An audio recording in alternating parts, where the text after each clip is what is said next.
Hey everyone, Shadon here. So, this is it, the final episode of Darling in the Franxx. And I just want to say up front, to those of you just joining us, or those who were there 6 months ago in January when we started Season 2 of Stream of Thought, thank you so much for spending your time with us, it really means a lot. If you've enjoyed this series, please consider leaving us a rating or review on iTunes or SoundCloud, as they help our discoverability. But other than that, kick back, relax, and enjoy, as we present to you the finale of Darling in the Franxx.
Warui Deshou. Well, some things shouldn't be rushed.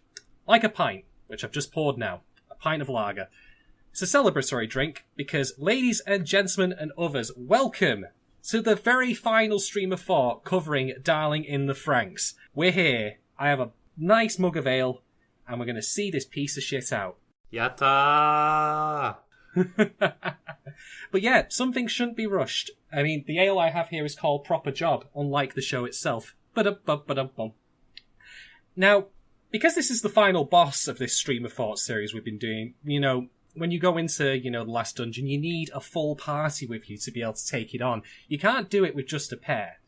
I mean, this isn't, one of those third-person, action brawlers. So we've assembled a crack team here today. So the four-man party, including myself, I'm very pleased to welcome back to Stream of Thought, firstly, living bucket and absolute arbiter of objective truth, according to some brain trusts on the Anime News Network comments section, James Beckett. Hello, it's me. Glad to have you back, James.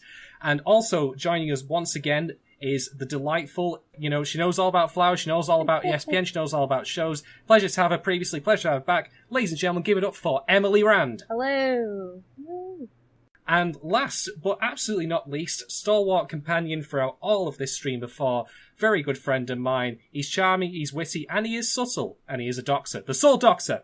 Far better is it to dare mighty things, to win glorious triumphs, even though checkered by failure, than rank with those poor spirits who neither enjoy nor suffer much, because they live in a grey twilight that knows not victory nor defeat. Nope. Yes. And that's Stream of Thought episode 24, folks. Thank you for listening. No, Doc's spot on there. But yeah, we're all back to see this show out at long last. I have this bottle of, this mug of beer here, and I'm just going to say something right up front before we go any further. To all of you listeners out there who have stuck with us from the very beginning of this 24 episode series to this point, you have my absolute respects and admiration. Thank you so much. To you all, I drink. Yeah, I'm getting drunk on this Stream of Thought. Fuck yeah, I don't care. Okay, moving on. So, I mean, it's the only way to get through it, really. It is. You're absolutely right. So, also, just one other bit of housekeeping I want to throw out. I have said this before, but I feel it's worth repeating now. This is the last time I'll get to say it. Throughout all of Darling in the Franxx' run, I, generally speaking, have not liked it. Doc has not liked it either. James, I know you've not been a fan of it. Emily, you found it perplexing. Would I? If I'm misquoting you all, but please correct me on this. But I don't think any of us really likes it. Would that be fair to say? There are parts that I like. I honestly, up until episode 15, I think I would say that I enjoyed the show. Okay. It was obviously very problematic, and I think I was always grading on a curve. I never expected it to be much more than entertaining, light spectacle. And for the first 15 or so episodes, the show delivered that. And there was some dumb, stupid stuff in there, but it was the kind of dumb, stupid stuff that you could kind of accept at the very least and still enjoy the robot battles and the cheesy romance and all that stuff. It wasn't really until after episode 15 that I think the show really kind of started to fall apart. And in such a way that it kind of made the first 15 episodes worse. Yeah. There's still things I like in that first half. There's still aspects of the production, aspects of the world building that if you kind of look at it in a vacuum, I think, it does its job well enough.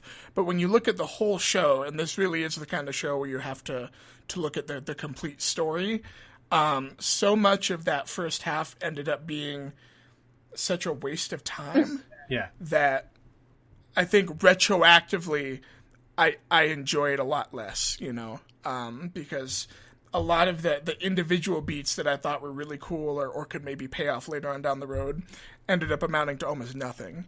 And then all the bad stuff that I was, that I and a lot of other people were complaining about from the beginning, that all curdled to the top like so much sour, rotten milk. And now that's all we have left. So yeah, so for me, I think I described it to a friend because he was just like going on a giant Twitter rant about this.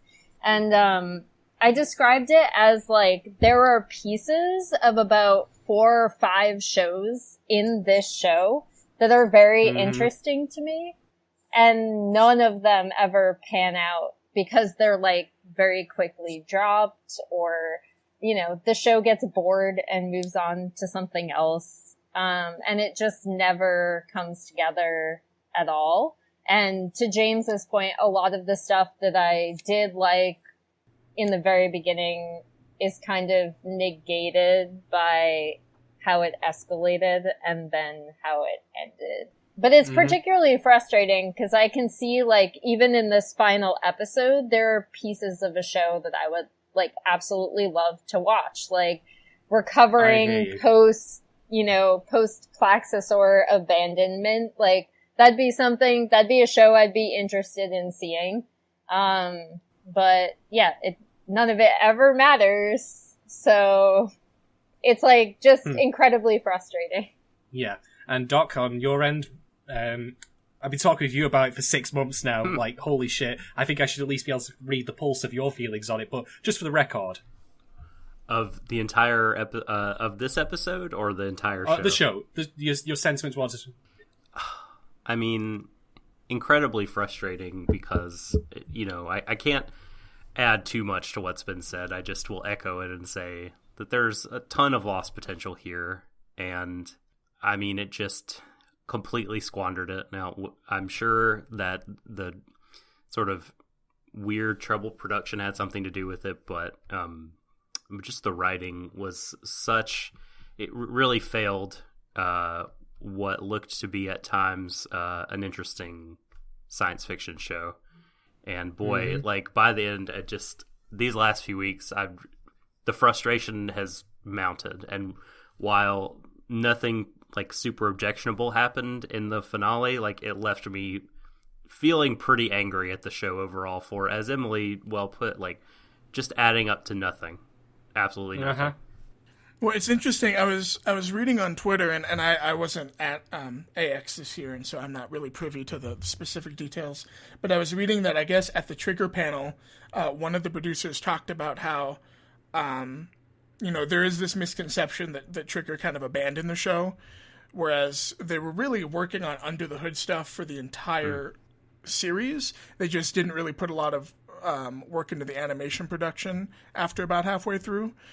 But someone on Twitter was talking about how one of the producers mentioned that one of the big challenges of that show is that Trigger and A1 have almost completely opposite ideas of how to approach scripting and conceptualizing a show. I believe that. And how that actually led to a lot of issues because, and we'll probably get into this a lot later, I really do feel like one of the failings of the direction of this series is that instead of taking the best ideas from both companies and synthesizing them into something that kind of made sense as a complete work, they really just kind of took the ideas that both studios liked and smashed them together without any real rhyme or reason, and at no point did enough care get put into it to try and figure out, okay, well, how do we actually make this make sense as a single work? It was just really more of an opportunity for different directors and different writers to throw stuff at the wall, which is why I think it was so easy for individual episodes to work really well, because you could see those directors engaging in ideas and imagery and themes that they thought were cool. But again, there wasn't that single voice to kind of look at the big picture and say, okay, well, what are we all leading to? It just kind of ambled onward and onward and onward until it petered out. Yeah, so they basically took a golden goose and turned it into chicken nuggets. That sounds about right. And they took away animators from Idolmaster Side M, which is a good show, by the way. And, yeah, that I'm still, like, a bit salty about that. Is that the one where it's all boys? I seem to remember that. I think I covered that for Preview Guide. It's like, it's a remarkably charming show. Shows. I remember liking it. I remember thinking, oh, well, you know, the characters are actually pretty fun. Yeah, no, it's really fun. It's very charming. I mean, this is not an Idolmaster Side M thing. I'm just saying that they did take. Oh no, yeah. They took a lot of animators from that to prep for Franxx. Yeah, and that's something that now, having seen it, I would have been less mad if. And I mean, this happens in anime all the time, so I really shouldn't be mad or anything, but. It's just kind of like an extra little stab when the show turned out to be like this. And then, you know, they moved it from a show that I really liked.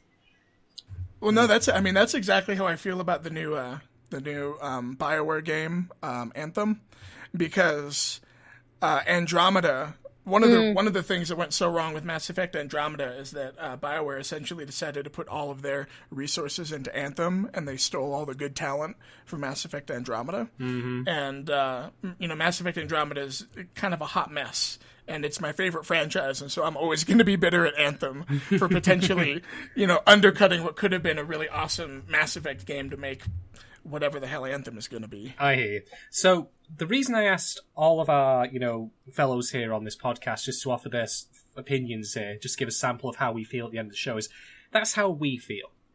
But if you feel differently, if you enjoyed the show, if you, you know, thought it was great, or if you just simply liked, you know, it occupied your time and it was, you know, worth the, you know, 24 minutes each week you invested into it, that is great. I'm glad for you.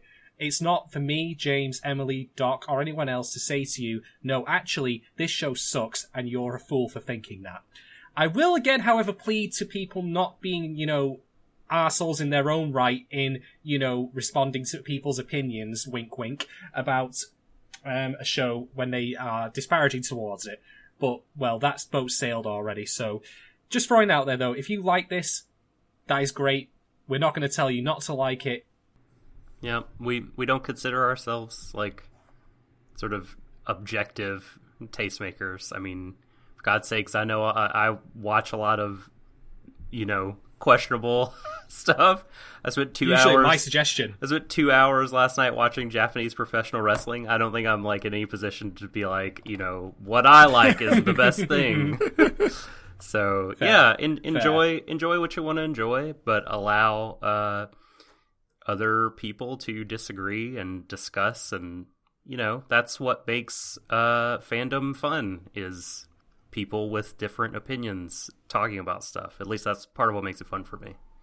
Exactly. So, Doc, for the last time for Darling in the Franxx, would you tell us about the people behind this episode?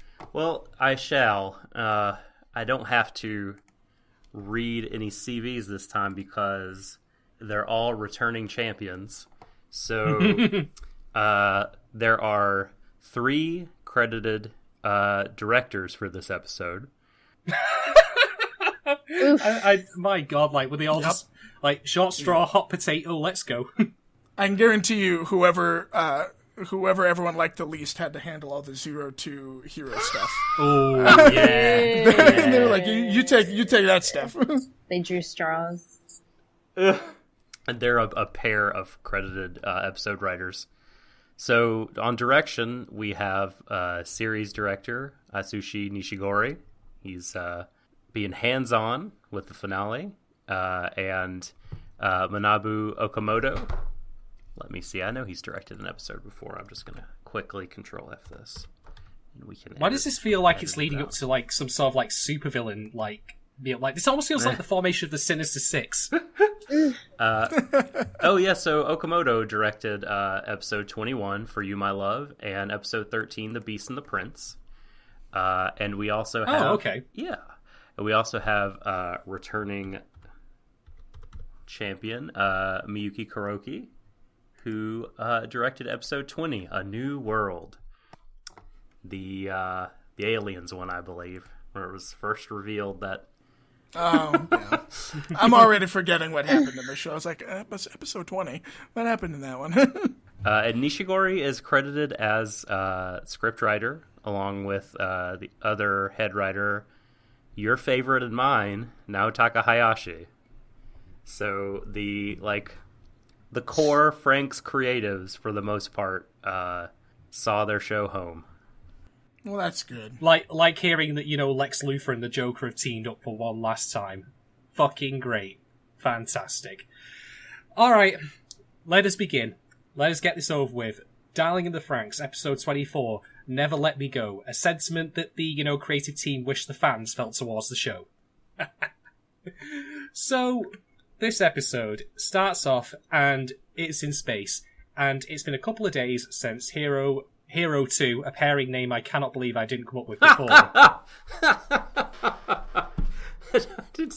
I haven't thought of that either. That's good. I like that. So Hero 2, they went through the gate, which I believed, and I could be wrong on this, was supposed to take them directly to the Verm homeworld, but it seems they've got lost. Did program the route into Google Maps, could have ended up anywhere in the known universe, so kind of an upsie there. They're wandering a bit, chatting, about what, we're sharing our wings, I know how you're feeling, etc., etc., etc. Usual rubbish. At the beginning, there is the text code 000 appears. That's one of the creatives. I think that's Nishigori's handle for himself, if I had to guess. That's mean. I've seen it a couple of times before, so it's definitely one of the creative staff. Okay, all right. Because this episode doesn't have the usual opening. It's not like the hybrid being of Hero and 02 had taken the moniker Code 000 or something, and they just don't ever go into what it is, or at least I don't remember them doing it last episode. So yeah, but if it's a staff credit, that's fine. Yeah. So back on Earth, it's now been as this episode progresses, it cuts across several steps in time. So we started just a couple of days after the passage, then 70 or so days. So Kokoro's pregnancy is now starting to show. Nana 2.0 says, I'm going to get you some pregnancy clothes. And maybe I'm wrong on this, but did she have a heel turn where she was Yeah.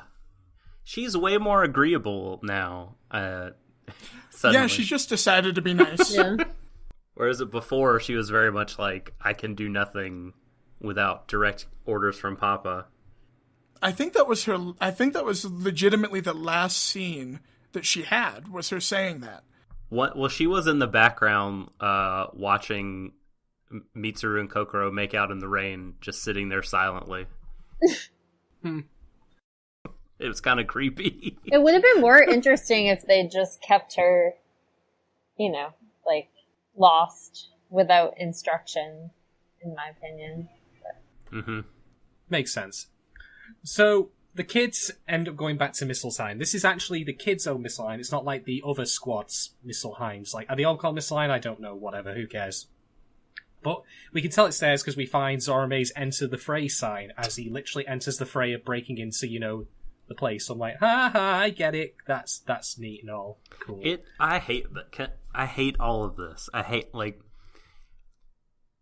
I feel like just the show, that's the beginning of, maybe the whole episode almost, is this nostalgia tour through the entire thing. And it's poking at my heart, and my heart can't help but oh yeah, I remember Zorb. And then I'm like, no, you don't deserve this emotional reaction from me, show. I would just refuse. Fuck you for trying to get this. You haven't earned my feelings. You've heard my feelings. It's hurt my feelings, but they're all of the negative variety, the ones that usually cause me to start, uttering profanities really fast. I'm in agreement with you though, Doc, and here's the thing, right? My initial appraisal of this episode was actually reasonably positive, because I thought, you know what? In a vacuum, this is a reasonably good send-off for everyone whose names don't start with either Hero or 02. It would have been, great if the show had built up to this properly, because it would have been a good send-off for everyone. My opinion on that has changed. I don't agree with that anymore. There is a particular character whose send-off is fucking atrocious, who we'll get to a bit later on. Oh, that's going to be a right laugh. Poor Futoshi. No, wrong person. Is that not who we were? No? Okay. No, it was Hachi's left eye. Okay. Mm-hmm. Or Naomi's arm? Is she missing an arm? She is. Why? I guess they want to, it. not completely erase the impact of that one explosion that happened in episode 1. Oh, yeah. I forgot about that. So, see? We remember. She was totally injured, guys. Just fuck. Okay, so would it be reasonable for me to say that most of this episode is just an extended montage? Yeah, for the most absolutely. part, for sure.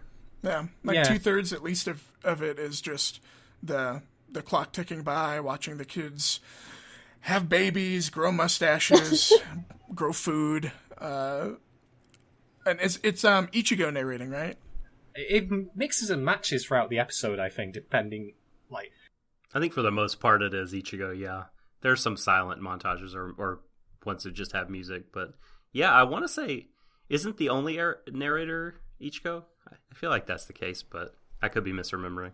No, isn't at the end when they it's really dumb and we'll get there, but they're all thanking Hero and 02 for teaching them what life really means, and they each say a part of what life means to them. Oh, right. And all these things they learned. Oh. Yes. I think I repressed that scene. I think I blocked that out of my The memory. show at its Yeah. most didactic, openly. When they send Mecha to a spirit bomb of sap. That I have to say, we've not got to that scene yet, but when I actually watched that happen, a strange substance started leaking out of my monitor. I realised it was a mix of treacle, cheese as well, mixture of treacle and cheese. It was, yeah.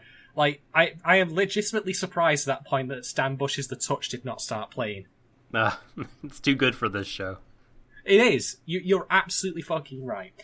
So, okay, let's move on to the next bit. So, Kokoro, is being harassed by all the others because she's pregnant. Everyone's paying attention to her. Whatever. I don't care. If there's one thing that I noticed in this episode right away once the actual characters back on Earth started talking about Hero and 02, it's that they were talking about Hero and 02. You might recall in the previous episode that I said that I thought this show was trolling me.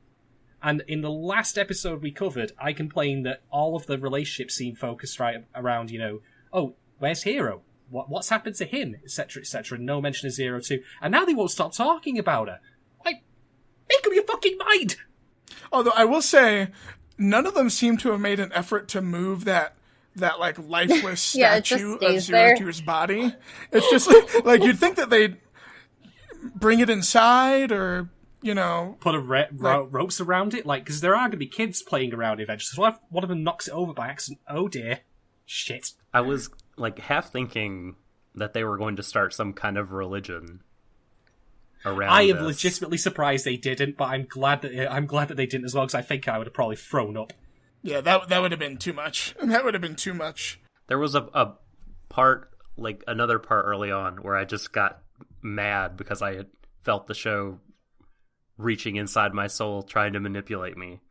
When, Kokoro is showing other people how to sew, and then you have that scene when Mitsu and the other two boys are bringing her stuff, and he's about to go, and he just lets out this very cute, shy, hesitant, "Itekimasu," and she's grins and is "Itarashai," and it's no, stop it, please, don't.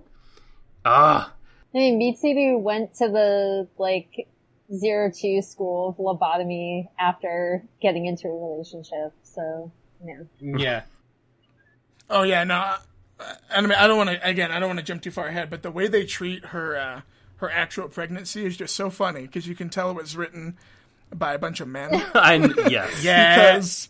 Because they're like, oh, she'll probably just be like real tired afterwards, I'm sure. But then everyone will be there, and we don't have to show the pain of labor or like the really complicated emotions that like a young mother with amnesia probably has about this baby she doesn't remember making. No, it's just James, it's all fine. I just have to say, it's like the point you made then about not showing the pain of labor or the complicated emotions, I want everyone listening, and you three as well, to put a pin in that for later when I finally get to, my theory of everything for Darling in the Franxx. Just pin in that for later. All right. But yes, indeed, we fast forward to day 240-something. It's 12 o'clock. It's, sunny with a slight chance of rain. And indeed, Kokoro's now giving birth and has the baby, and the baby comes out looking all right as opposed to the freakish lizard child I expected. So, never mind. But yes, Mitsuru's a dad. Now, I have two things that I really want to make sure that I don't forget to mention about this scene. Go on. Outside of the stuff I just talked about. Number one, did everyone just watch the baby come out? Like, were all of her friends just there, just like intently staring? I don't know, but that's gross. And again, correct me if I'm wrong, but Mitsuru was the last person to be there, and everyone else was like, "Hey, man, we've been here this whole time. This baby just came out of your maybe wife." Yeah. And maybe wife. And all I can imagine is just Sarome freaking out and going, like the whole time this baby's coming out. All the boys were forced to be outside of the room, but all the girls were already in there. Still weird. Where were you, Mitsu? Like, what the fuck? And then point number two, the moment I really knew, because I think I got a little more cynical a little quicker about how much the past few episodes have really just invalidated so much of what came before. So I'd actually started to care a lot less about the characters because I realized that they weren't really there to serve any kind of purpose. And so the nostalgia stuff didn't really get to me that much. Like, I appreciated it on a purely structural level. Like, okay, they're coming back and they're tying up the character arcs, so that's good. But I wasn't really feeling a whole lot. And I think the moment this episode really lost me was when it pulled out that shot of the little baby holding on to Mitsuru's finger with one hand. I hated that. I burst out laughing.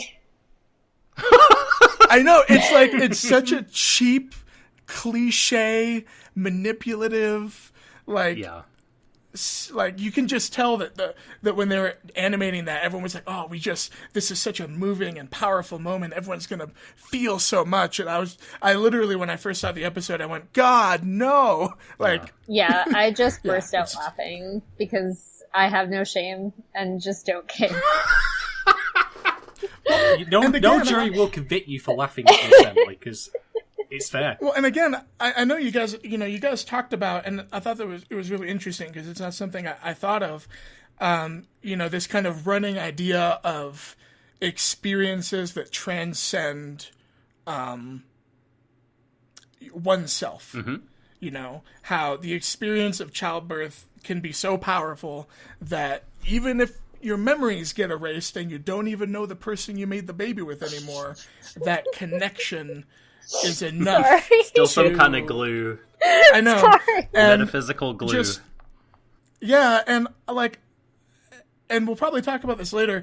I can appreciate that that's kind of a statement that they were trying to make. I mean, one of my favorite movies of all time is The Fountain, and that's like that whole film. So I totally get that idea of trying to communicate that there are certain kinds of love that you believe are so powerful that there is literally no force on earth that could get in between them. I get that. Mm-hmm. But this whole time, I just was so distracted because I'm sorry for Mitsuru and Kokoro. I mean, I know that Kokoro has only ever been defined by her desire to have a child. And yeah, the memory erasure was really vague, so we don't really know how much she remembers and how much she doesn't. But and again, I'm speaking as a man, so, obviously this is not something I'll ever, have to experience. Hey now, Junior was a documentary. I don't know what you're talking about. All I'm saying is that if I was Kokoro, or if I was a girl, and I woke up one day with no memories of my life prior to like the last week or so, and all of a sudden I was pregnant, and I had no idea what pregnancy was, and I had no idea who put the baby in me, and like I feel like there's a lot more to deal with than just, oh look, the baby's holding on to his daddy's hand. Isn't that cute? Like, no, you can't. It all happened off screen. Yeah. Wasn't that the plot of, like, Marvel 200 where Miss Marvel... Yeah! Yeah, oh dear. She got impregnated by her own son from the future. Yeah, if you think like anime's fucks up, just read Marvel comics sometime. Yeah, that happened. I know. That happened. It's really bad. This is another scene that's just, like, God, it's not fair. Because when you've had children, it's just those fucking scenes triggered my own like memories of the birth of my own children, and so I couldn't help but feel happy. And I'm like, stop this show! Like, you have not earned 1 second of this. Meanwhile, like, I'm cracking up, and the only experience I have with childbirth is watching a woman give birth in sex education class in like high school, and which was incredibly disgusting and oh yeah, made me never want to have children ever. But no, like, it's rough, man. Yeah, like, I was just cracking up. Like, I did not feel anything about this, except for the fact that I was totally like, understandable. I was I like, wish that damn, was me. if I have kids, I hope I look as gorgeous as Kokoro fucking does when she's like sitting there, like, and even her sweat looks beautiful, and you can tell the animators spent like so much time on this, and I'm like, damn, like, I hope I look that good. Like, are you kidding me? You know, there's someone in that studio whose job he's like the sweat guy. Sweat guy. Whenever we need someone to draw some like really sexy looking sweat. So before we had the flower guy, now we have sweat guy. Yeah, well, no one really talks to sweat guy because he's a little weird, and he makes really inappropriate comments whenever people come back from the gym, but he's really good at drawing sweat. That's no way to speak about Nishigori now. Come on. Well, and I'm so sorry. It's just, this keeps nagging at me. All of this stupidness could have been so easily avoided because erasing Mitsuru and Kokoro's memories did nothing for the story at all.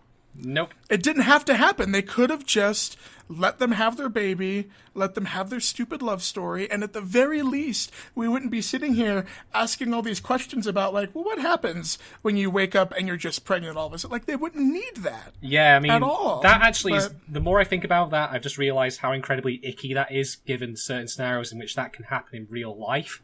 So, exactly. Let me move on from this scene before I start getting really mad and smashing shit.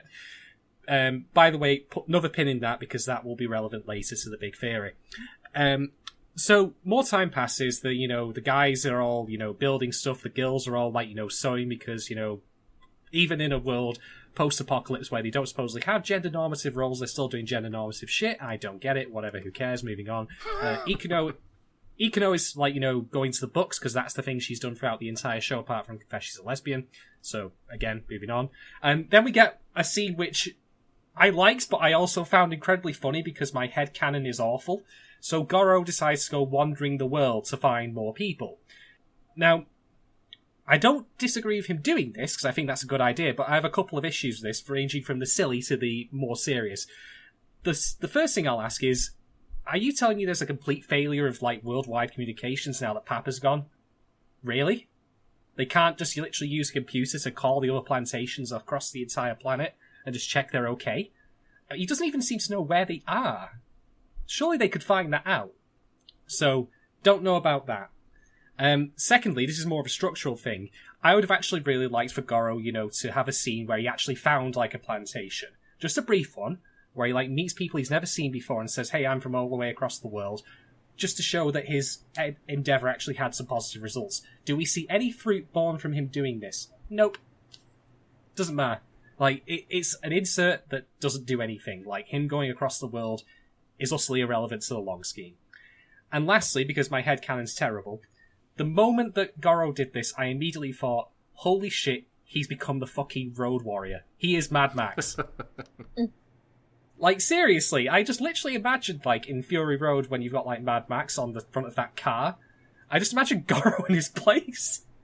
I couldn't help myself. For me, it was like, this stood out to me just because Goro previously, like, was not at all the character that he is in this montage. So it was like, the Goro that said, like, I'm just gonna tell you my feelings and you can do whatever with that. I just needed to get it off my chest and you don't have to reciprocate them and stuff like that. Never would have, like done the, okay, honey, I'm leaving now, kisses Ichigo in front of everyone, like, without her consent, I think. Unless they've been doing stuff off screen that, like, we don't know about and they're already in a relationship, question mark. Well, something sure happened. And then, like, just strides off and all you can see is his back and, like, all this stuff. And I'm like, okay, this was not his character for, like, the majority of the show.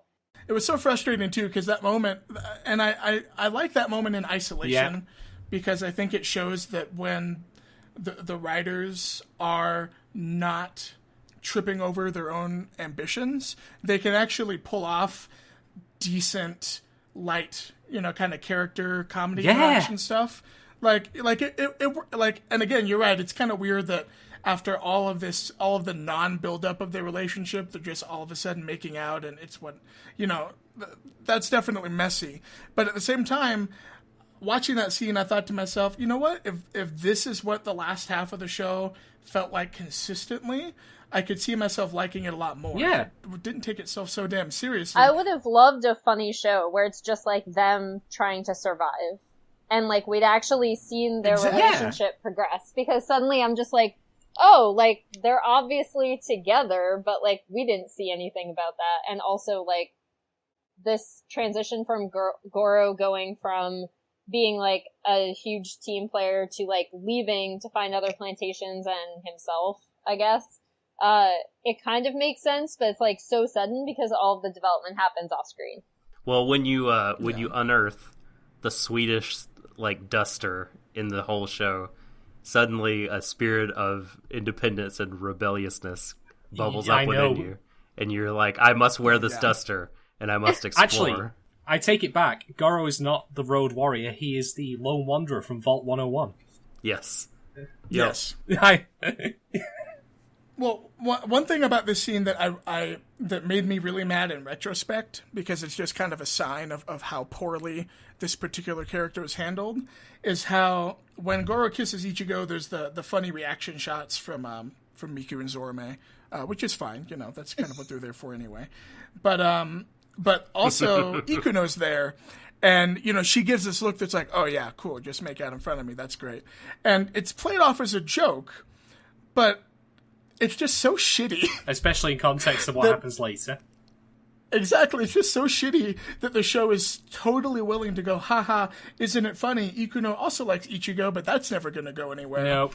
But it's never willing to actually give that character...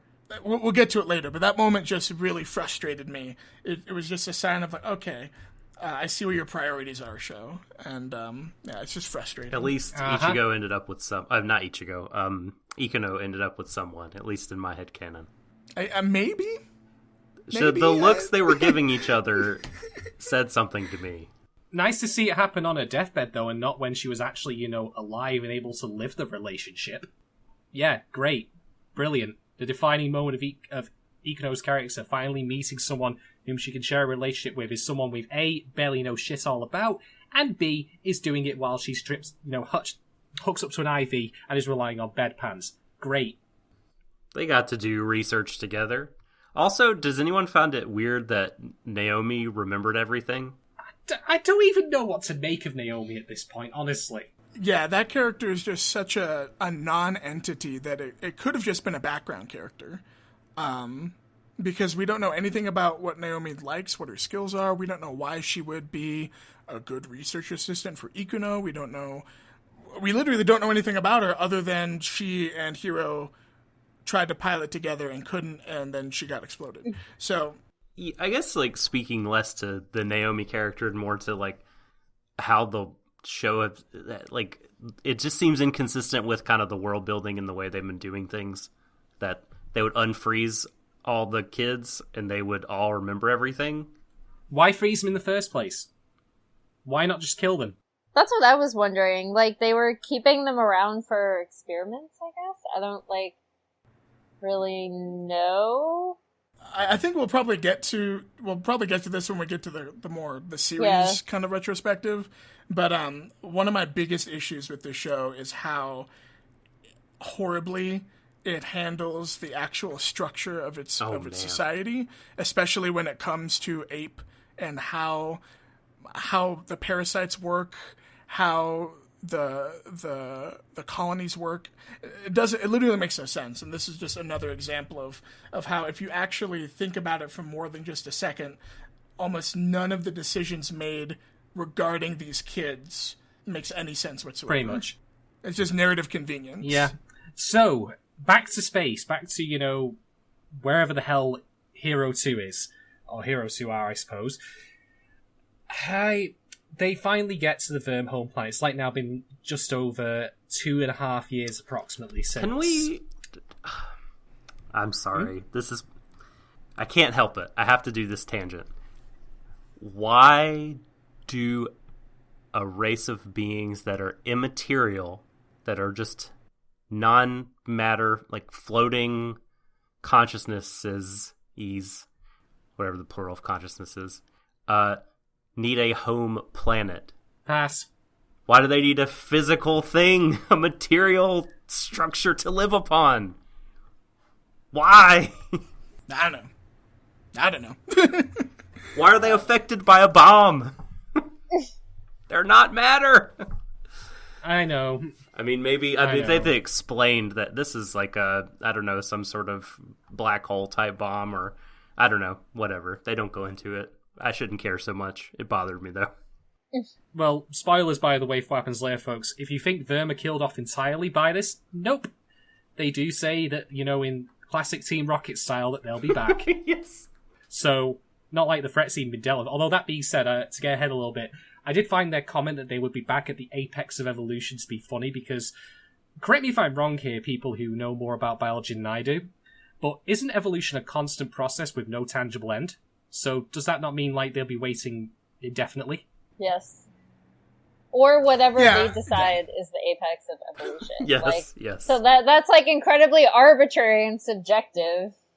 Guys, this whole show is just a prequel to Kato. I need I'm to turning see off that this show. recording. There's not enough alcohol in my alcohol now that you've said that. God damn it, James. Oh, okay. Moving away from the wrong answer. Let's move away from that. So, yeah, they finally turn up at the Verm homeworld, and Verm give them a greeting. And, Jesus Christ, I'm glad there wasn't actually any cubes there, because that would have been wrong on so many levels. But speaking of what's there, it's everyone's giant space vibrator, Ring Horny. That's made a reappearance. Welcome back, Ring Horny. Welcome back. How many Ring Hornies did they have? Because they, just the one. But it seemed like they were all the same shape. It seemed like they had whole... Yeah, It seemed like... I was gonna say, I think they, cloned it and had several. Yeah. Or something. So, Verb do something. I think they insult, Hero's ego or something. I don't know what they do. They probably say his hair looks stupid. They gently caress his consciousness. Yeah, and that disconnects him from Zero 2. Zero 2 then starts getting impaled, by sharp objects. Great. Fantastic. I love the visual metaphors on display here. This is just brilliant. Things called horny are impaling her. Yeah, great. Fantastic. So, okay, back on Earth, because it's now been, 2.5 years approximately. Wait, actually, before we move on from the space stuff, at any point, did it ever explain why...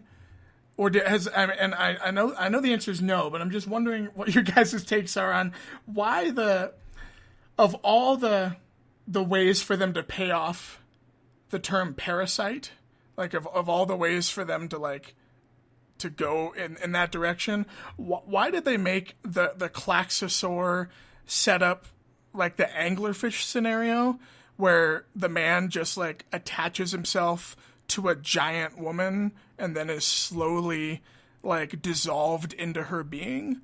Because that's what happens to Hiro for most of the episode.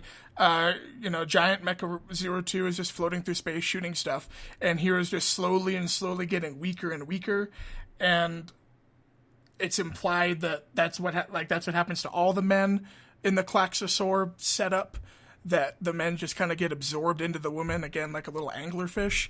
Do you think the show knows how weird of a message that is? No, of course it doesn't. I mean, I'm not even sure if they, like, link it to Parasite, because I'm not really sure, like, we can get into this when we talk about the entire show, because I know in the previous podcast, you guys asked about, why mistletoe, why parasites, and that kind of thing, and it throws a lot of stuff out that is connected. They are connected to each other, like Kringhorny to mistletoe via like mythology, but in the show itself, none of these things mean anything except for like a few of again, I'm sure we'll go over this later because I can go on like a giant rant about how the flower language worked out, but like except for how it treated like flower framing in the first half of the show, I'd say kind of like predicted what would happen to some of the characters. But other than that, like it doesn't, maybe I'm just too dumb to get it, but like none of this means anything. There's no payoff in terms of like parasite other than like mistletoe is a parasite and their like factories are named Mistletoe, and then that was used to kill Balder. Like Loki used it to kill Balder in mythology, and Kringhorny was his ship. No, it's nothing explicit. It's just, and maybe it's because I read the Oatmeal's comic on anglerfish, and so that was just an idea that was stuck in my head. But that's immediately just what pops into your head. Yeah, and I mean, for any viewers that don't know, with anglerfish, what happens is when you think of anglerfish, you think of like the big, giant, scary, sharp-toothed, glowy fish. Those are the females of the species. The males are like these tiny little, pathetic, weird-looking dorkfish. And the way that procreation with anglerfish works is that the male fish literally like bites into the flesh of the female fish, and he begins to dissolve until he's nothing but just like a pair of gonads that pump sperm into the female fish. And again, that I couldn't help but think of like I had no idea.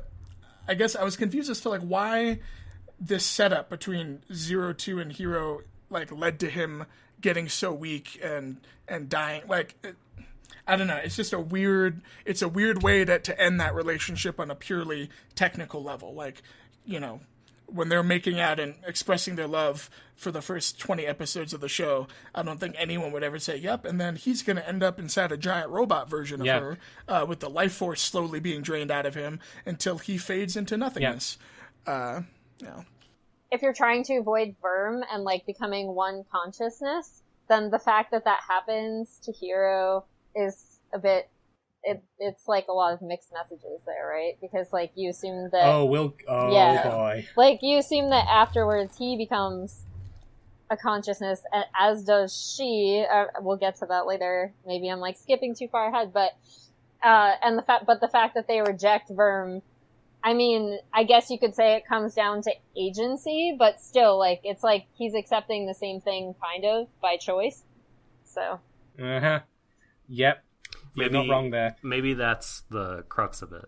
Is it's meaningful because he chose it, and he'll become one with just the person that he cares about, as opposed to like it being chosen for him and him forcefully being subsumed. Now, here's a thought. I guess I really hope this isn't what the creators of Darling in the Franxx think sex is like. Because, that's... Yeah, it's a series of tubes, quite literally. Yeah, you go inside the lady and then your brain melts and you turn into giant naked souls that spin about in space, right? That's what sex is. The fate of all men. Right? Of course it is. By the way, I do appreciate how in this episode, after all the processations that, we are unbreakably bonded, we are together forever, that all it took was literally for Verm to just mentally flick Hero in the nose to break the connection. That's all it took. Truly a romance for the ages. Great. Oh, small side, by the way, just to rewind a little bit. When I said before in the previous episode about why Hero and Zero Two didn't get married, but they passed the book to, Mitsuru and Kokoro? So it turns out this is what they describe as their honeymoon. That's what Zero Two calls it. Couldn't they have just fucking settled for sandals? Really? Guys? For fuck's sake. So, okay. We get to the next point, which is, as I say, Mitsuru's kid is playing in the fields near Zero Two's stone statue, which, as James has rightly pointed out, no one's moved it, no one's put a sign around it, or, a rope, or anything to stop people from, accidentally knocking it over. I mean, if you're parallel parking and you don't pay attention to your rearview mirror, you will literally bump into that statue and smash it to 1,000 pieces. Jesus Christ. So, alright. Then, Mitsu and Kokoro find the kid, and the kid starts saying the word darling. And they're like, wait a minute.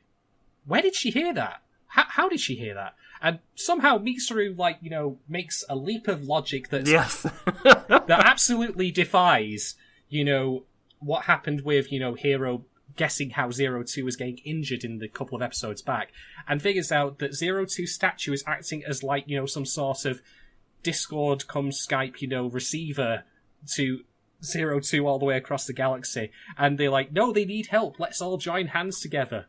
And, oh my fucking Christ. Here's another, you reminded me, there are a lot of people that end up joining hands together around this statue, and we've mentioned that they've already unfrozen people, but there are scenes that happen before they unfreeze everyone where there seem to be an inordinate number of people farming and running about, doing stuff in the room, in the base or whatever, and I just found that hilarious. Doc, you've literally just given me the idea. Why didn't they hold a festival? Can you imagine, Franxx's version of Woodstock, to support Hero and Zero Two through the power of song and everyone, being camping out? Well, if this episode teaches us anything, that it would really just evolve into an orgy. Yeah. Humanity needs it. There's only one baby at this point. Well, okay, so, the problem with this scene, too, and it's like you guys have said, not only is it just irredeemably corny, it's played so straight and so earnestly that, for me, it was impossible to take seriously. But from a structural standpoint, the main issue with this, really with what a lot of this Verm stuff has amounted to, is that really, with absolutely no sense of gradual escalation or with no sense of coherent world building, the show just decided to introduce magic, and maybe this is just me being, a godless heathen or whatever, but when it comes to matters of the soul and, your spirit and, abstract concepts like love and all that stuff, whenever you take those things and turn them into literal properties that can affect reality, I tend to consider that magic, fantasy, right?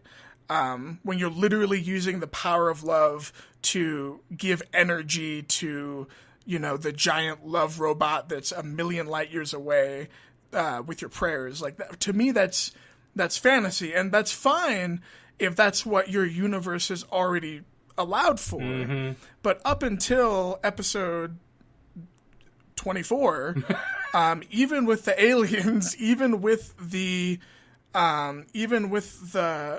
space stuff kind of taking over the show, it was still technically within the realm of science fiction. Hang on. Let me stop you here and cast your mind back to episode 6, in which the techno cancer that Hero had contracted, the blue thing on his heart, was removed with simply the power of the bond between he and Zero Two.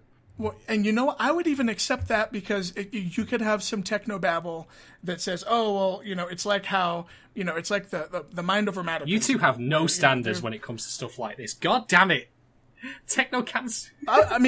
Well, it's just that, there are all those stories about people who, the placebo effect and all that stuff. Where, fair.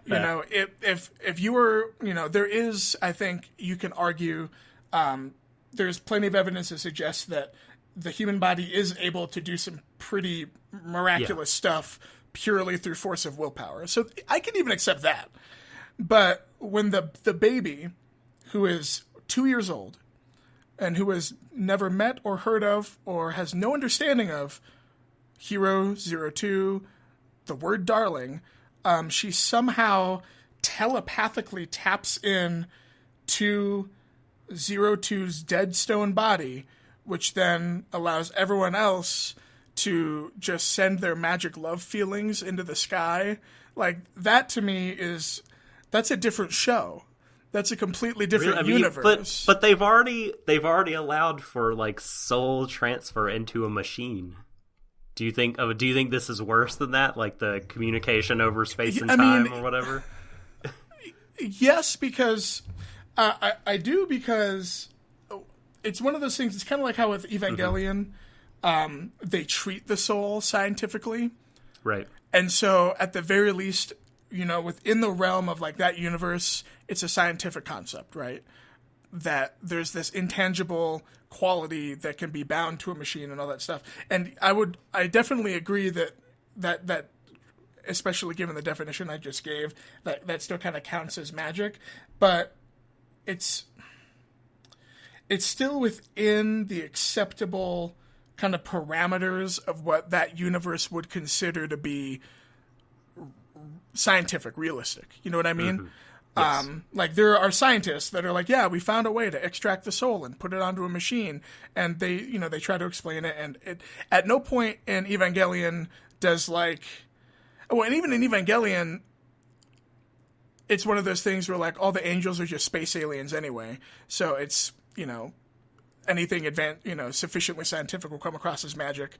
But with Darling in the Franxx, and I think it kind of speaks to those tonal problems we've been talking about, it's just such a hard left turn into treacly, saccharine, our souls will be bonded throughout all time and space. Like, it just, I don't know, it goes from being Evangelion to What Dreams May Come. And I love both of those things. Mm-hmm. But if you smash the two together without any, rhyme or reason, it's just really jarring. And I think that was my big problem. I mean, I think whether you think it is within the bounds of what has been heretofore explained as possible in this universe, like whether you think it's on the right or wrong side of the line, it's pushing it very, very hard. Even if you think they've established stuff like this before, this is definitely the most envelope pushy that they've gotten with, like, yes, the abstract metaphysical shenanigans. Mm-hmm. Emily, what about you? What do you think on this particular scene? So I'll say at this point I'd checked out, so obviously any emotional kind of tug that it's doing, again, I'm the one that burst out at the whole giving birth thing, and but I will say that within because so from my perspective, because the show has already, in my opinion, gone back on a lot of things that it established previously, or walked back. I even saw the Verm as kind of some sort of thing where it's okay, we can't logically explain this conflict, so we're just gonna throw aliens in. And I was not at that. I was at AX, but I was not at the Trigger panel. But I think this is another case of where Trigger's typical method of going full bombast, slightly comedic, but also just take everything and dial it up to 11, and just have that's when you have these things like the power of love overcomes all, or the Buster machine was inside my heart the entire time, that kind of thing really bumps heads with a lot of the more down-to-earth stuff that the rest of the show is trying to do. And again, to kind of James's point, and something I brought up when we just started talking about the show as a whole, I'd want to see both of those shows, but not together. So this was another case of that kind of butting heads with other things in the show. But I'd seen so much of that previously that this specific moment wasn't like any more jarring to me than the introduction of Verm, right? Or something like that. So that was kind of my take on it. Yeah, no, I think you put that perfectly. It's a matter of the show that we get in episode 24 isn't the show that we got in episodes 1 through even 23, much less 1 And this through was, 20. I feel like that mess of what you just said was totally brought home by just a very fast scene, quick scene that happened right before the one we're talking about, where they give Naomi back the mirror.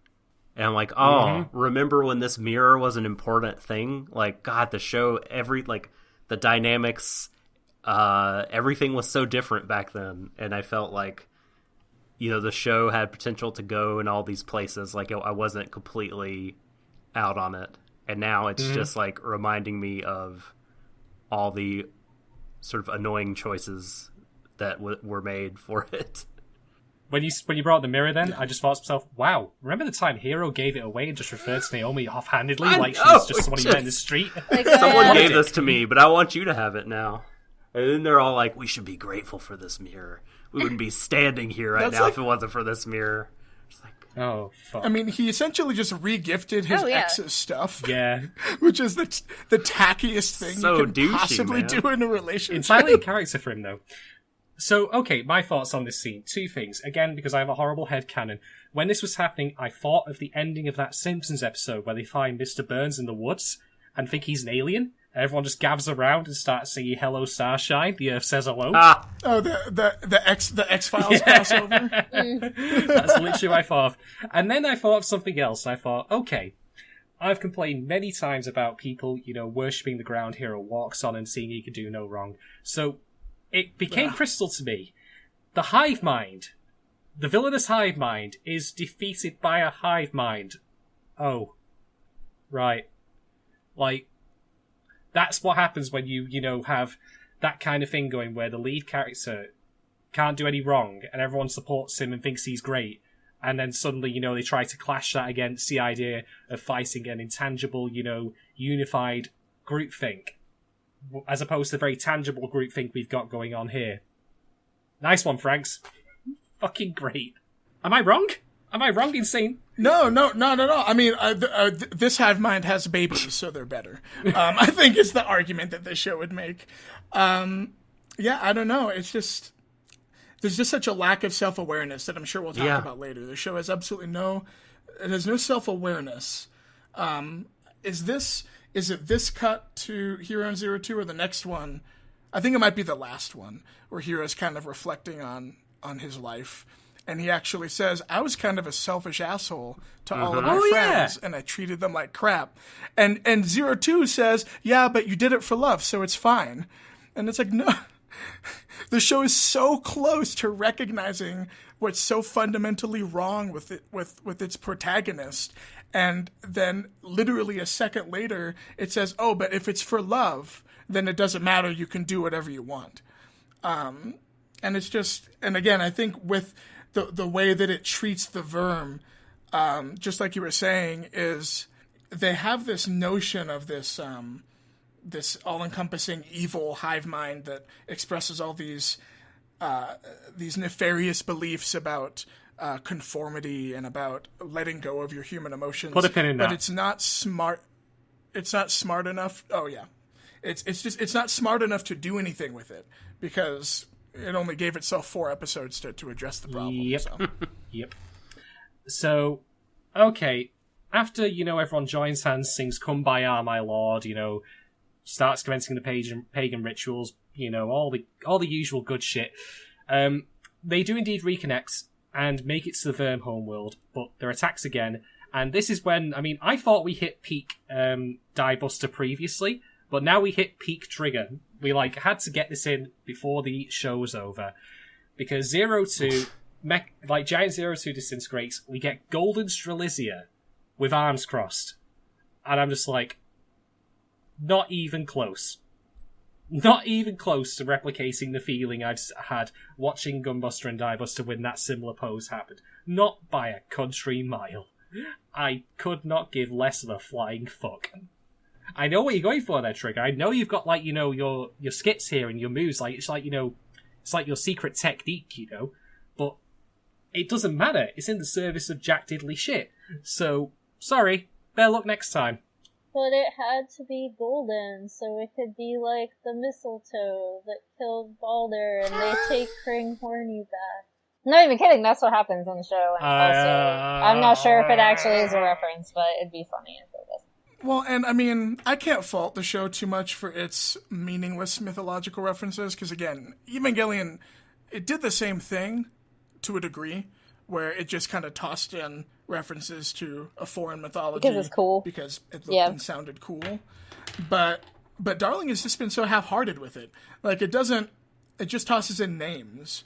And not even to the point, it's like you were saying, the names don't really line up necessarily to how they pay off in the mythology. And even in this instance, when it does, you kind of wonder, like, was that intentional? Did they mean to reference mythology there? Or is that just it works accident? out, but, like, even as someone who I like, appreciated, at least in the first half of the show, how much detail was paid attention to, like, flower names and stuff, and all of that stuff continued to be very on point.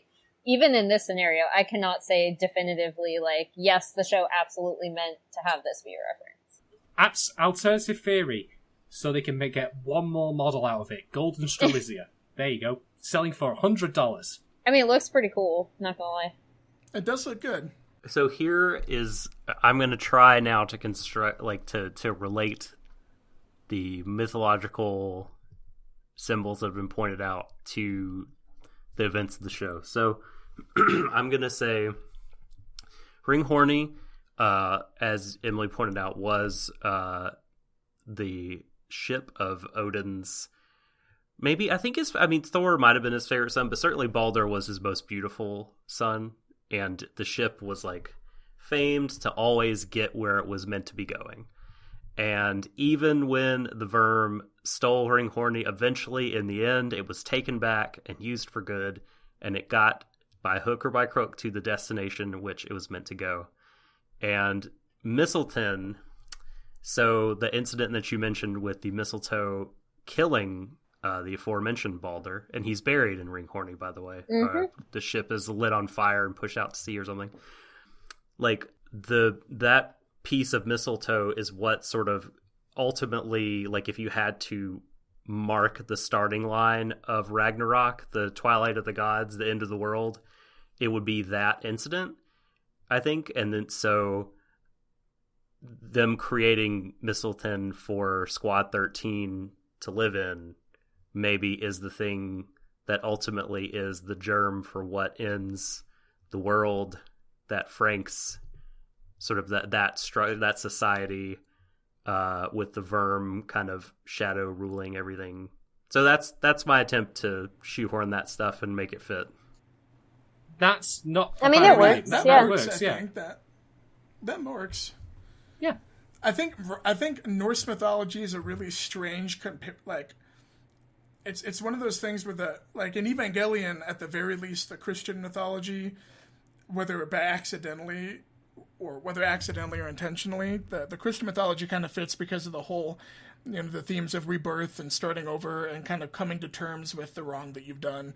That's all very much kind of within the Christian tradition. And so it at least is thematically on point, even if the references themselves are kind of nonsense. But with Darling in the Franxx, I have to ask, other than being cool, which I agree, Norse mythology is pretty cool, it doesn't really seem to have much to do with anything that Darling in the Franxx is doing. I mean, the whole idea of, they don't want to be soldiers. They don't find any glory in battle after a point. And again, the subversion of the ancient Norse idea of, in order to truly be validated in the afterlife, you have to die in glory, you have to die in battle. And I mean, I guess you could make a point to it being like a subversion, like that's what these kids were meant to do, but they ended up rejecting that mentality. But do you think that even occurred to the writers? I don't know. I'm not I don't sure. know. Like, I have no clue. Yeah. I have no clue. Something I'll say is that I'm not against mythology being appropriated for use in a story as long as it serves a purpose, and I don't disagree with your reading it, Doc. I think that's actually pretty great. I think that's perfect. That's such a neat bow. It's excellent. But what it's in service of, I don't know. If you want a contemporary comparison of Norse mythology being used to actually tell a story that was not part of mythology but was appropriated to do so, God of War, PS4. You use, to talk about fatherhood, parenthood, etc., while actually featuring a lot of the same characters and concepts that you've discussed, regarding Baldur and such like that. So, it's not a question of, Franxx is not the written paper for a history exam. It needs to actually, do something with it narratively. It reminded me of that scene. I can't remember the name of the anime because I've only ever seen the scene out of context. But it's that really famous scene where that like super chuny like edgelord kid who always tosses out mythological references to sound badass gets yelled at by the girl that likes him because she's so frustrated that he just keeps referencing Norse mythology and Greek mythology for no reason other than it sounds cool, and she just keeps screaming like, I can't understand what you're saying. You're not saying anything, and I want to understand you, but all you do is toss out all these dumb mythology references, and it's all meaningless. And if you're actually gonna get to know me as a person, you need to drop the pretense and talk to me. And I feel that way about the way that the show uses mythology. It's like, yeah, it's cool. And, if it is indeed intentional, the way that they kind of tied all that together with Misselheim and Baldur and all that, I think that'd be awesome. But it's so shallow that, Oh no, I was just going to throw out, that was from when supernatural battles became commonplace, I believe, which was also Another a Trigger show. Trigger show. Yeah. Thank you. But this whole, this stuff, I think, is the kind of quote-unquote storytelling that, it looks good in a wiki, and it is the kind of thing that, appeals to a certain kind of nerd, a certain kind of media viewer, but to me, it kind of leaves me cold when, as you say, Shadon, that the actual narrative and characters that all this is in service of are just kind of a disaster in a lot of ways. Yeah, pretty much. So, indeed, Verm are destroyed, quote unquote, but they'll be back. I'll get you next time, Gadget. You've heard all this before on Saturday morning cartoons, because that's really the level that Verm reached as far as their villainy went. So, yeah. And they release all the souls they've captured into space. This also includes Hero and Zero Twos. Strelitzia is destroyed. Everything blows up. That's pretty much the end of it. Their souls, eventually will apparently meet back on Earth. Eventually. When they get around to it. Verm also makes specific mention of the souls going back to physical bodies. This, again, pinning this for later. This will be important. Very strange that. I mean, I have thought people going to be rising from their grave, like reincarnated bodies. That would be amazing, actually, if that was the sequel to Franxx, that they just started having zombies appear. I was just gonna say, I'm pretty sure. All the adults are still in those VR chambers. They got loaded. Way back. They got loaded into the. I thought that was just their consciousnesses. I was under the impression that the whole reason they even introduced those pods is because I was under the impression that essentially Verm uploaded their brains to whatever, and that's what got sent off into space. Because there was that line about how you don't need your physical bodies anymore. All you need is your consciousness. I have a different theory on the pods thing, but again, another pin in that. There's a lot of pins flying around. We'll get to that. This is the, It's Always Sunny in Philadelphia conspiracy theory shot. This is just me, looking over all the things I've got it! Or at least I think I have. So, yeah, that's the end of everything. Our heroes, see the explosion. They know it's all over. 02's still body disintegrates, so that's it. And then we cut to 3,700 days after the fact. This is now 10 years later. And this is the montage in which, they start rebuilding. And there's a couple of things in this that I found a bit suspect, like the fact that, they say, okay, we're not going to use magma energy more, and that was really difficult. And I'm like, really? You never used it. Like, the adults used it, but the kids never used it. They never had Apparently they use magma energy to power, like, the cities and stuff, but can't they just literally use anything else? Like, this doesn't immediately make, all existing forms of energy. I mean, they put wind farms. So, it's not a question of, like, magma energy being specifically, irretrievably needed to run all of the electrical systems. It's just that they needed something to generate power that wasn't that. And if they could sure as shit, read up on, I don't know, crop farming and all that, and genetics, they sure as hell could, throw something together reasonably well, I would have thought, as opposed to making out to be like, suddenly magma energy, we stopped using it, it all went downhill. Furthermore, given there's now a lot less people, why not just gradually phase it out? Like, analogize it to real world, where we're gradually phasing out fossil fuels, diesel, petrol, gas, etc., in favour of renewables and electric cars. Speaking of which, the analogizing thing, again, another pin on that. The only difference is that it's alive? Yeah, but about that, actually, come to think of it, they say, like, that the Klaxosaur fleet returns and then just turns into the Earth. So, if they're worried about the Klaxosaurs caring about that, that's not the case anymore. Like, the Klaxosaurs have literally given them the planet to do with as they will. Sure. So phase it out. Okay, so this is, like, when they first reveal what the magma energy is, they say it is what the Klaxosaurs evolved into.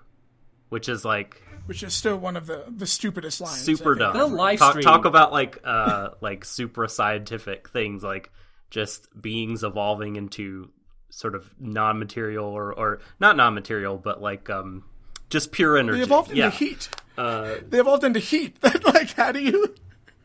When we use energy to do so, like, we are like killing all these beings that have become this energy source. So in theory, yeah, you'd want to stop using it. But, like, every time the kids talk about it, and I say every time, it's only been twice, they have, like, talked around it and been like, we heard it was really important to them. It's like, well, yeah, it's important to them, because it is them! Like, yeah.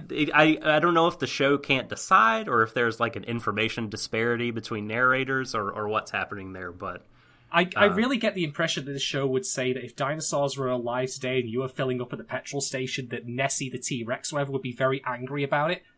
Like, because you're, using up, the petrol that was made from deceased dinosaurs that turned into oil over millions of years.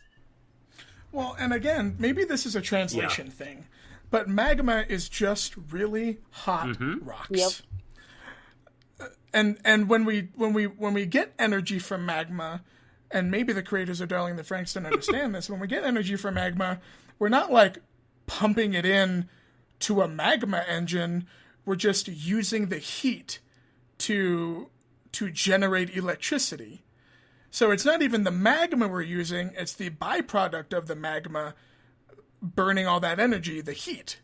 And so, really, it's just a matter of, they need a different name, because it sounds like it's a lot more similar to what you just said. It sounds like the analogy they're making is, it's like fossil fuels, except if the fossil fuels were still alive. But that's not what magma is. And I was kind of wondering why they didn't just make up a word. Like, I know. only because I get Plasma. the, like, fossil fuel analogy, and that's, in my opinion, definitely what they're going for, because, like, magma, it doesn't work that way. Like, if you try to get close to it within a certain distance, your skin will just burn off completely. Like, it's not like you're pouring it into something. Like, there's nothing we have that would be able to convert that. And so I think, like, you can make the argument that it's not supposed to be, like, real magma, which is fine. Then just change the name to avoid confusion. Yeah, because, I mean, presumably human beings, before the fall of society, understood magma. Like when Dr. Franxx, for example, was at university, and skyscrapers were still, and Tokyo was a thing, and civilization was as we knew it. we all knew what magma was, but like it wasn't until the Verm came along that they discovered this magical energy source. So it's got to be something different. Well, and they're pumping it directly into people, which again, like, would Yes. not be possible Yeah. with like the actual thing that exists in real life. Shoot me up with that lava. You would die. Yeah. I love my basalt flow. It's great. Makes me feel like a new man. But speaking of this, I can't believe this. This is such an amazing, segue onto this. It turns out Nana and Hachi are immortal. So, okay, let's really nitpick this because, for one, it's completely narratively unnecessary for them to be immortal because we're not going to see them after this episode. We don't see them even later on when we fast forward to what must have been like hundreds of years in the future. So it's pointless even revealing this, this little detail. 2, if you're not going to use magma energy anymore, how are they going to be immortal? How does that work? 3, does this not, seem a bit contrary to what we saw of the immortal lady in, episode 10 who was withered and old? This is something that's bugged me ever since, I didn't realise this until I thought about it, but she looks like she's 90, but she's supposedly immortal, and yet the timeline of Franxx the show has been about 30 years since magma energy was first discovered and given to people. That's right. So, Yeah. so how the fuck does that make any sense? I know we're going to talk about this later, but if Ikuno can figure out the ins and outs Oh through my God. reading through their vast library about immortality and all this other stuff to help out people, even with her quote unquote, I guess, giving her energy to let 02 or whoever pass. I don't even remember at this point, but she has that one last gives her energy willingly. Would she not be able to figure out a way to make herself immortal as well? Especially if Nana and Hachi are. Or am I just expecting too much? Well, even building off of that, because what you just pointed out is such a perfect, it so perfectly highlights one of the biggest holes in this narrative. Nana and Hachi were parasites. Yep. Correct? Mm-hmm. So, and outside of the whole emotional thing, outside of our particular group getting to keep their emotions, which is what I guess we decided was the difference between them and all the other parasites, the show went out of its way for the first 20 or so episodes, and Zerome, that was the whole point of his character, was Zerome wanted to grow up, he wanted to be an adult, he wanted to not be, he wanted to graduate from parasite to adult. And of course the big twist was that all of the parasites have this aging thing, and if they don't die really young because of that, they die in battle. So really the parasites are just tools being used by Ape to fight the Klaxosaurs. Why then, or how, did Nana and Hachi, why are they the exception to this? If Nana and Hachi could become immortal and completely avoid the aging, the quick aging death that Ikuno seems doomed to suffer, then why any of this? I don't know. I mean, Well, and That's a good even point. if you make it Like- about the robots, so you could say well, they're not in the robots anymore. It doesn't explain anything really in terms of why that would suddenly give them immortality. Outside of the way the show treats immortality is kind of if you got those magma shots, you can become immortal, but Well, they've got to have a few more of those lying around give it to somewhere. Ikuno. I don't think it's unreasonable for someone who literally helped save the world and humanity's is to have a one-off jab of magma energy or however many it would need to keep it going. Give her a normal lifespan. Maybe it's gone off switch. I don't know. I don't know. But what even was the point of having this scene between Nana and Hachi? Is it meant to imply there's going to be a thing between them? Oh, please. Well, yeah, he has that really horribly written line where he's like, "I can't feel emotions. I am a Vulcan. But maybe if you stayed by my side for the rest of eternity, maybe do I all of the could." emotional labor for me. Oh, Hachi, you've already changed. Yeah. The other thing that, oh no, I was just gonna say, the other thing that kind of made me sad about this is, again, speaking of this show and how it does have the capability to do, like, certain character moments really well, this kind of negates the whole, like, Nana kind of, like, shedding her past and getting up out of the wheelchair to, like, help that kid, which I know you guys spoke to was a good, like, character moment in a vacuum, and I agree, like, it is. It's a neat, like, moment about her and about, like, moving on and stuff like that. This kind of makes it like, oh, okay, she was immortal anyway, I guess. So, like, it was all psychosomatic, or we don't really know. It goes, like, it does this thing that the show does constantly, where something that happens in the future suddenly negates the impact of even just a small character moment in a vacuum. Yeah, pretty much. Yep. Great. Yeah. Why do they all still wear these uniforms given to them by their enemy? They're there, right? I mean, I don't know. Maybe they didn't have anything else. Who could say? They can sew! They can. So, speaking of weaving a tapestry of narrative and all that bollocks, it's, as I say, it's now like 10 plus years in the future. 12 even, I think. And, of course, everyone's now grown up and adult. And there were some bits here I actually kind of liked. I like Zorome and Miku as adults, sparring off, like, having, their, like, little jousting session with their hair. The Ahoge versus Ahoge. That was pretty I cute. like that. It felt like a moment of good levity here. Then, however, we hit the brick wall that is Ikuno. Not her herself, I should say, so it's not her fault, but rather it's how the writers treat it. So, from my perspective, here's how I initially appraised this. I thought, this is good. She's, undoing the admittedly very ill-explained, Werner syndrome. Wait. Oh my god. Werner syndrome is an early aging disease. And the guy who created them was Werner Franxx! No! Is that really the name? Yeah, it is! wait, what? Oh, is that like that Robin Williams movie? It was the disease. Jack? It was the disease that afflicted Snake in Metal Gear Solid 4. Oh, wow. Like, they said it looked like classic Werner syndrome, and his name was God. I'm dying here! Oh, that's hilarious. In a really awful way. But, like, again, I can't. Oh my fucking god! I'm not emotionally attached to anything. Okay, right. Let me. I have to zip past this before I feel like I'm going to throw up, because I can't believe I just thought of that. So, okay. Ikuno has developed a solution. Whatever this is, maybe it's a lotion, maybe it's, a cherry-flavoured pill you take every day, who the fuck knows, to cancel out the anti-aging, early aging process that the parasites had. So, I initially thought this is a really cool thing. She's done something, with the time that she's had left. She's not actually, been a completely token character.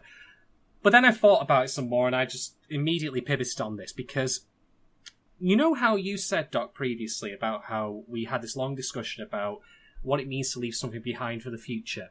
And the 2 points that we kind of settled on were, at least as far as Franxx is concerned, having kids and sacrifice. Those Is are that two, right? yeah. Well, those are two possible ways you could do it. Yes. So, Cullen be, cynical here and maybe possibly leaning a bit too much into, hating how Ikuno's been treated as the token lesbian character, but she herself can't have kids, but her solution is to leave behind the means for which the rest of humanity can continue to have kids. Like, it's not something she herself benefits from, or something that validates her character or her sexuality at the end of this long road for her. Does that not seem a bit shit, to be honest? It is. I mean... Oh, it's awful. It's awful. It's truly awful. Because again, it's one of those things where, and maybe this is, I don't want to generalize about like Japanese society, but obviously they've had a harder time with kind of giving the credence to LGBT citizens. That's been a harder movement, for the LGBT people of Japan to get that recognition, to get that validation. And there's pockets of success, but I think it's one of those things where it would have been so easy to give Ikuno and her partner, maybe it's Naomi or whatever, she can have a family too. Like, she can raise a child. These are a bunch of like teenage kids who are popping out babies with almost no medical experience whatsoever.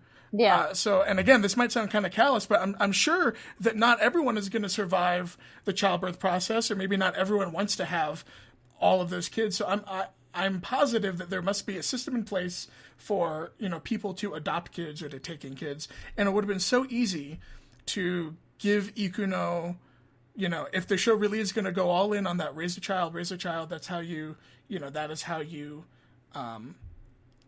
you build that legacy. Even if Ikuno can't have children in the incredibly traditional heteronormative sense that Darling in the Franxx is talking about, I'm sure artificial insemination is a thing. Adoption is a thing. There are so many ways. James, just sorry to interrupt there, but there's also the solution in universe that how did the parasites come about originally? They were literally cloned or test tube made. Now, I'm not advocating necessarily, that we would ever do that in real life, but as far as the pragmatic solution is for populating the Earth again, it is right there in front of them. Oh, yeah. Like, use Franx's nose. They'll tell you how to do it. There's the instruction manual. Unless it was magma energy dependent. Quite possibly. It's funny, before, and I'll turn the floor back over to you, James, so you can finish up, but when you mentioned artificial insemination, when Ichigo was in that room with Ikuno and she was pregnant, that is what I thought they were working on before the show heavily implied that Goro is the father. I thought, Ikuno has figured out a way for ladies to have kids, and that she's figured out artificial insemination. Mm-hmm. But then no. No. Yeah, Emily, I think you were saying something too. Oh no, I was just gonna say that I'm just really frustrated with how Ikuno was treated, especially since the show borrowed certain elements from, say, something like Yurikuma Arashi, which I won't fully spoil or anything, but it has a very similar storybook framing device, and the decision that the lead character makes in the end is kind of a realization that she can't force other people to become like her. She needs to give, some of herself, right? She has to be honest about who she is. But, the show never gives Ikuno a chance to do that. And, it's another case of her working the best she can within the system that's set up. So, I did take the show as saying that she ended up with Naomi because I just want her to have someone, to be honest. But, the way they had a few looks, they did her so dirty, and it just makes me really sad because, again, there are certain flashes that I didn't even mind. I know a lot of people were really annoyed at her confession to Ichigo, and in the moment I wasn't, but then as the show progressed, I got angrier and angrier about it, just because, again, of what happened post-confession within the show, and how quickly it dropped it, and how, it didn't seem to matter whatsoever. And again, to your point, I forget who it was that brought it up, but, Ikuno's sitting there watching Goro, kiss Ichigo, and it's supposed to be kind of comedic, but it's no, it's not, because, she can't even do the same things within the parameters of the show, or so the show has said. So, it's really unfair. Well, and I've seen some counter arguments that have been made that I think are interesting, where I've seen some, and I can't remember the name of the article. I'll see if I can maybe find it, and we could probably post a link to it or something. But there's a blog post I read recently that essentially argued that the show Darling in the Franxx isn't homophobic in the way that it treats Ikuno, because the society that restricts her ability to express her sexuality is the same society that restricts, Kokoro's ability to have a baby, and that it's. But she had a baby in the end, so. Yes. So yes, and so it made some points that I didn't think of in regards to, the intentionality of the homophobia, and I think I agree insofar that I think the ultimate sin of Darling in the Franxx, and it's just like what Emily was saying when it comes to properties like Yurikuma Arashi, or Revolutionary Girl Utena, which I just finished watching recently, those shows have empathy for queer people. Yeah. And those shows recognize that being queer in Japan specifically is incredibly difficult because it's a society that values, above a lot of other things, that it values fitting in to the machine, finding your place in the machine, and the machine just so happens to not have any spaces or to not have enough spaces as of right now for queer people. And the problem with Darling in the Franxx isn't that it is homophobic in a bigoted sense. It obviously wants Ikuno to be sympathized with. It wants Ikuno to be, you know, a character that is liked and respected, but it lacks it lacks the empathy and the imagination to imagine a better world for those queer characters. Yeah. Because at the end of the day, it essentially says, oh yeah, gay people are totally fine as long as they're kind of off in their corner doing their own thing. That's cool. Whatever. We don't really get or gay even people. or even like the more sort of patronizing kind of like, it's such a shame that we're born this way, or they could contribute to meaningful society. And I don't even think giving Ikuno that death sentence was even an overt statement on it. I think that was really just that's more the show just drawing on really, really old tropes and just kind of going with really familiar story beats. But the problem is, I don't think Darling in the Franxx understands that those story beats are the result of a society that has not made room for queer people to exist. Yeah, I would agree that. And it's so obsessed with its baby stuff that the only vision it has for a queer character, even for a world that's 100 or 50 or whatever, how many years in the future, where they just beat the alien overlords, and it's literally, they can do anything.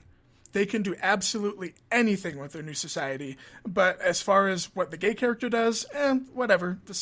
The same as always, I guess. They can go be a couple and be scientists or whatever, but really we want to focus on the people that can have kids. Yeah, I would agree with that. Because if it and was that's the problem. So my take again, like I wasn't mad about the confession. That was actually the other show that I recorded with you guys. In the moment, it's successive stuff that like surrounded it, and the fact that the show is so quick to like drop something and pick something else up that I don't even believe it means to. Like James said, it's just drawing on like tropes that are a production of society, like something that just comes from like societal norms. And I also don't think if it was like blatantly like don't be gay, like it wouldn't have even hinted at her having a girlfriend, right? Like it kind of just says like, oh, Naomi's available and Ikuno's available, so like why not pair them together, which is kind of what the show has been doing all along with the parasites. So it's kind of like lazy. Whatever. Yeah. It's just another kind of lazy, because you feel like they wanted to tie everything up really neatly. So they're like, oh, here are two people, and they're kind of off, and we don't even know if Naomi's queer, but, like, let's give Ikuno a cute girlfriend, which is cool, or would have been cool if they'd paid any attention or had any empathy towards her character, like, overall. And this isn't even, it's easy to point out with Ikuno, but this isn't even something that Franxx has been exclusive to Franxx's treatment of her. It's, like, everyone. It is. I mean, really, the scene that settled it for me was in that confession scene, because you're right, Emily, that her confession itself was pretty well done. The acting, the writing, that was all good. But it was the moment where Ichigo said, oh, this is just like how I felt with Hiro. And it's like, no. No. Being gay in a society that does not allow or that does not readily support the expression of queerness is not the same thing as crushing on a guy that doesn't like Unless you happen to be part of, an elite super soldier squad who are bred from birth to, be both pistol and stamen, and who also happens to be brainwashed, to be really, evil towards the hets, apparently. But anyway, I'm sure we'll talk about it. I have three things I need to say about this whole thing about Iko. First off, to follow your points there, James, Doc, and Emily, to me, I agree with you that I don't think this is... I think there is an intent here, but it's not strictly to be homophobic. It's just homophobic by side effects as a result. But this is the big theory, so more pins flying everywhere here. But to me, Franxx is, as I described to Alex Schmidt on Twitter, shout out to Alex, it is the Wile E. Coyote of anime. It's clever enough to lay traps and have designs, but it's completely and utterly incapable of understanding the consequential effects of those, designs and traps, and then only causes grievous injury to itself. So, yeah, I agree wholeheartedly that they did, want Ikuno to be, sympathised with and empathised with by the audience, but, well, as always, authorial intent does not match audience interpretation, and indeed they got quite the opposite, so, jolly good show there, Franxx, well done. Second, I don't have an issue on paper with Ikuno getting a girlfriend at the end of the show. Be it even Naomi.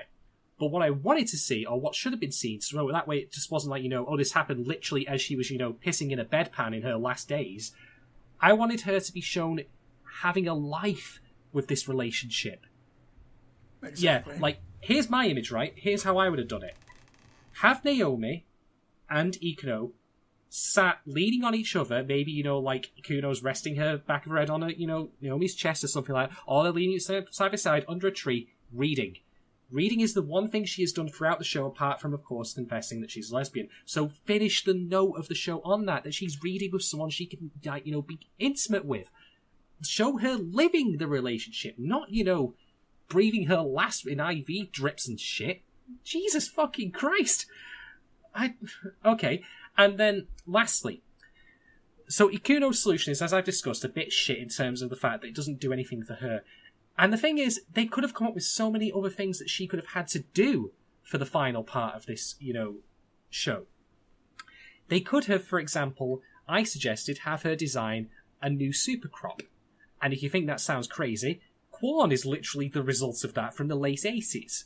So, have Ikuno create some sort of superfood that solves all their food crisis. It grows in days, I don't know.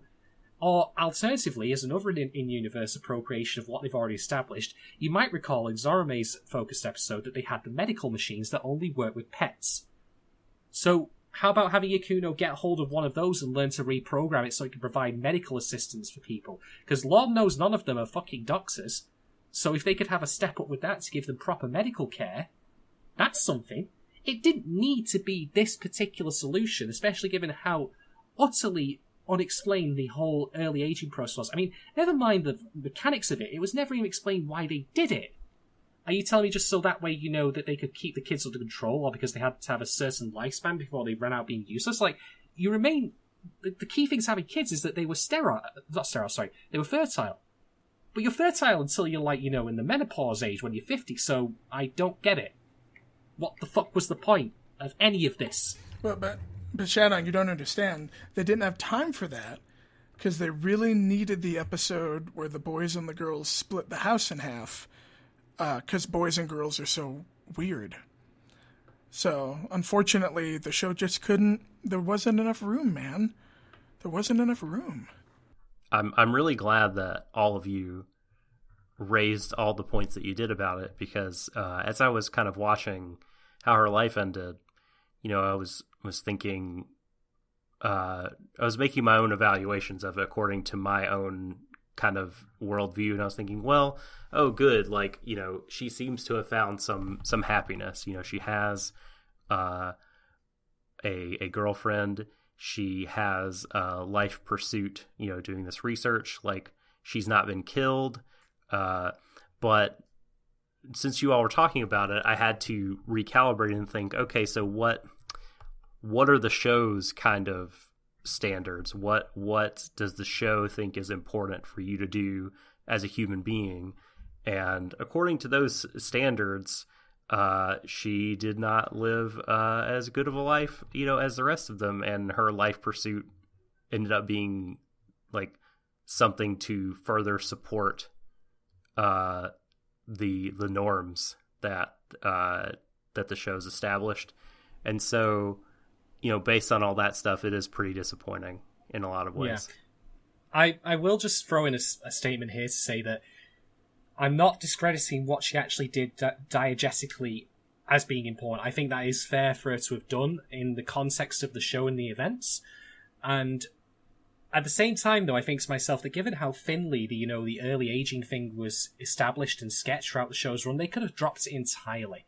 and it would have not bothered me in the slightest. I wouldn't have thought about it.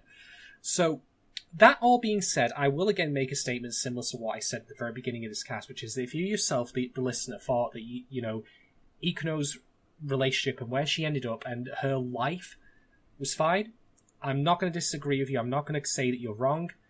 Everyone can read into this however they want. And if you're happy that at least she got something in the end as opposed to nothing, or as I originally predicted, that we would literally have her die and then have everyone gathered around her grave and she would accomplish nothing, because I literally thought that's the pits that this show would sink to.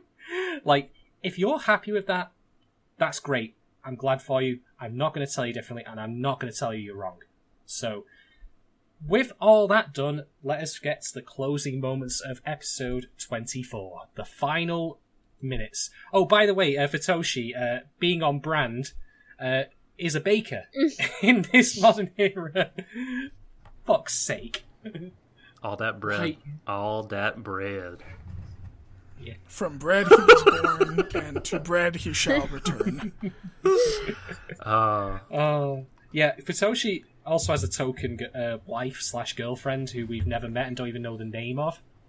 So there's that. She doesn't even get a line of dialogue. There's a scene before all this. I think before they have the aged character designs, when Ichigo is, I guess, cleaning out Hiro's room or Zero Two's room, or just looking through their effects. And she finds the picture book and finds the drawing that Hiro made at the end, and she just says, "God, you suck." It made me so happy. I'm like, yes, you do. Very, very on point. Yeah, that entirely accurate statement, not delivered with as much venom as it should have been, but again, token victories, take them where you can get them. So, after all that, time advances. It is indeed hinted at very strongly, if not outright confirmed, that Goro is the father of Ichigo's child. I originally predicted, because this is one of my two, absolute pit endings that Franxx would do, that it would turn out that Hiro would have come back somehow without Zero Two, she would have given her life, and then cut 7 years later, and it would have been Hiro who was the father. Thankfully, no. Nishigori and the writers did not go that far. They did not go so far as to writing something so atrociously awful as that. Holy fucking shit, I would have screamed if that had been the case. But that's not what we got, so... Whew. If I can't see Zero Two smile for me, I might as well be dead. Flash forward to him with a nice family with someone else. I mean, that would be pretty on brand. This is why I thought that. This is why I thought that was going to happen, because, every time I thought this show could not possibly get worse, it did. It somehow kept innovating in being fucking shite. I don't know how you do that. That's an impressive talent to have. It's like Adam Sandler wrote an anime. Holy fuck. Just, God. Right, okay. So, we fast forward. There's been, by the way, a sakura tree throughout this show. So, when I say show, I mean episode. That started off as like a sapling and then actually grew into a full-blown thing. So, this is meant to be a representative, I assume, of new life. Because made from the minerals of Zero Two's body. Supposedly, yeah, something like that. So, Zero Two and Hiro's souls did indeed survive the vermin encounter, and we get a montage of time advancing as, cities are built up behind the tree, so we're getting back to a relatively, standard way of living. The souls end up going into the tree, and this doesn't happen immediately. I wouldn't believe this literally happened when they possessed the bodies of existing children, but a pink-haired girl trips over one of the tree stumps and bumps into a kid who has short black hair and is reading a book. And the kid helps her up, and they ask what each other's names are. And then we get a closing caption from the show, which is, "And a new story begins." And you know what? Time loops. It's called Banana Fish, and we're watching it on Stream of Thought Season 3. Thank fuck for that. By the way, I have to say, there's a reason they cut off the names, because if it turned out it was Hiro, that's fine, but then you have Zero Two, whose name was literally, as I said, the name of her is when she was a slave, which he never changed for some stupid fucking reason. I'm still mad about that. Because it's the name her boyfriend gave her. Yep. Great.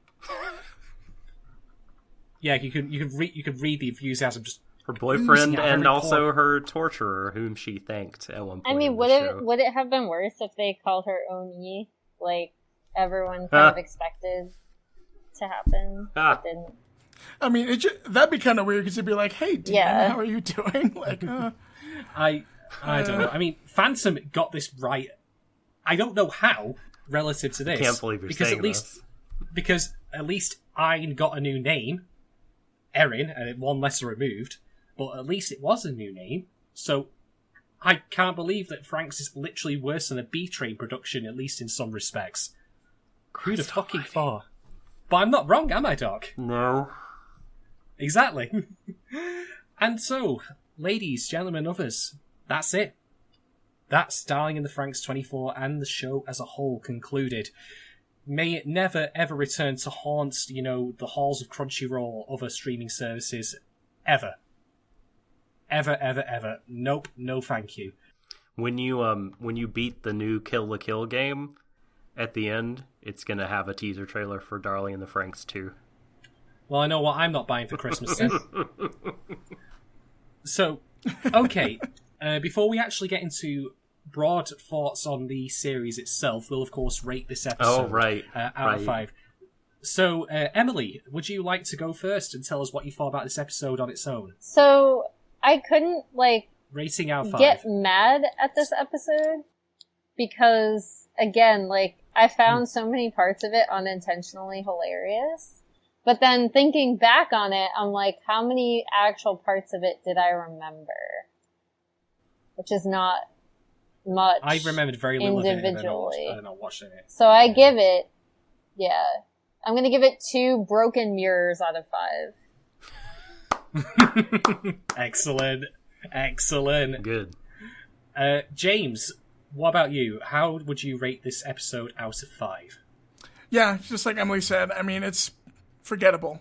It is. The montage stuff is so trite that it's harmless, but in kind of an annoying way. Like it's about as stale as that bread that Futoshi has been keeping in his bed for the past 10 years. Dochan.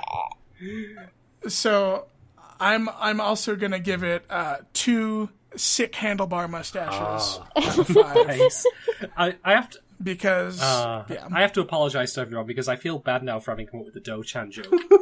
Yeah, that was I've had a taken couple of too good far. running gags throughout this show's run, such as Quaaludes and the Techno Cancer. Mitsu's Quaaludes. Yeah. It's fucking pill poppy problem. But I apologise for that. Being a Doc. father cured him of his drug addiction. No. What? Go on. Okay. well, I mean, Futoshi cured his eating disorder. Oh, can I just say, right, that was definitely... Can I just say, that was definitely not due to, the parasites aging early. That was just him having bulimia, as I originally suspected. In which case, let me give, the show the double-barreled shotgun of, the gesture. Go fuck yourself. Fuck's sake. Ugh. So, I guess if I had to put a rating on this, I would go with a 2 out of 5, but just everything about this episode angered me tremendously. And I'm going to sound like a person that, oh, well, what did you expect? What did you want it to be? You'd never be satisfied with anything. And I guess that's true because they've put themselves into this corner. The show was so, the finale, rather, was so kind of mundane and mediocre and inconsequential that, it made me mad that it wasn't worse. I wanted it to just go out in a giant ball of fire, just with batshit ridiculousness. Are you sure you'd been happy, though, with seeing Yakuno's gravestone as opposed to actually seeing her at least being alive at the No, end? I would be a different kind of mad, and I could wholeheartedly get behind hating this show, whereas it's disappointing in a different way because it didn't give me that kind of visceral satisfaction. It just kind of did the most obvious things it could do, in my opinion, and also tried to play on kind of this, or create nostalgia for the characters and what they have been through in past events and places. And because I've spent so much fucking time with these characters, it started, I felt it, and I'm like, no, I hate you. It made me feel yucky. And also it played upon me being a father. It's like, no, like, I don't want to associate the two. I mean, George is getting upset because the two worlds are colliding. Like, no. So, yeah, because of all these things, I'm going to go a bit lower, and I'm going to give this 1.5 anglerfish out of 5. Nice. Okay, for me, I still stand by what I said at the very beginning, which is that elements of this in a vacuum would have been great had the show, like, this is the funny thing, like, as we've done Stream Before going along, our feelings on the episodes have, of course, naturally and intentionally been burdened by what's come before. Like, the earlier episodes, we still had feelings about way things may go. That's, of course, no longer the case. So, while I do appreciate what they were trying to do with these characters, and Lord knows in a differently written show, I'd have been happy with it. I mean, they could have done things in this very final episode to crowbar back some goodwill from me, like with Ikuno. They could have done so many things differently right this last minute in the 11th hour, but they didn't.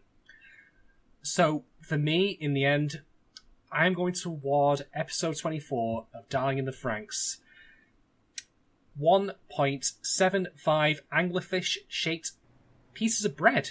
Because I don't know why they were shaped like fish. Is that meant to be biblical? That's like loaves and fishes? The fuck? I don't know. My mind's going to strange places now, trying to understand this fucking show. But yeah, I'm going to go with 1.75. Not the worst episode of the show, but it just goes out with a whimper rather than a bang. The Hero 2 stuff was just tween crap. I did not give a flying shit about any of it. It managed to further muddle messages in the show that I thought were clear. Yeah, exactly. Why couldn't this episode also be called Darling in the Franxx? Because why not? There are 2 episodes already called Darling in the Franxx. You know what they should have done? Each episode, like the first episode, Darling in the Franxx, should have been called Darling in the Franxx with 2 X's. Then the second should have been 3. The third should have been 4. It should have repeated until the end. So you got like... No, this one, they could have just called it Darling in the Fucks, but with 2 X's. I guess that's the porn parody that they're inevitably going to Well, that's episode 10, Darling in the Franxx. But anyway, we've discussed the episode itself now, so what we're going to do, we're going to take a quick break, and then we're going to actually come back after the break to discuss the series as a whole. So stay tuned, folks, after which there'll also be bonus content for you to enjoy, so stick around.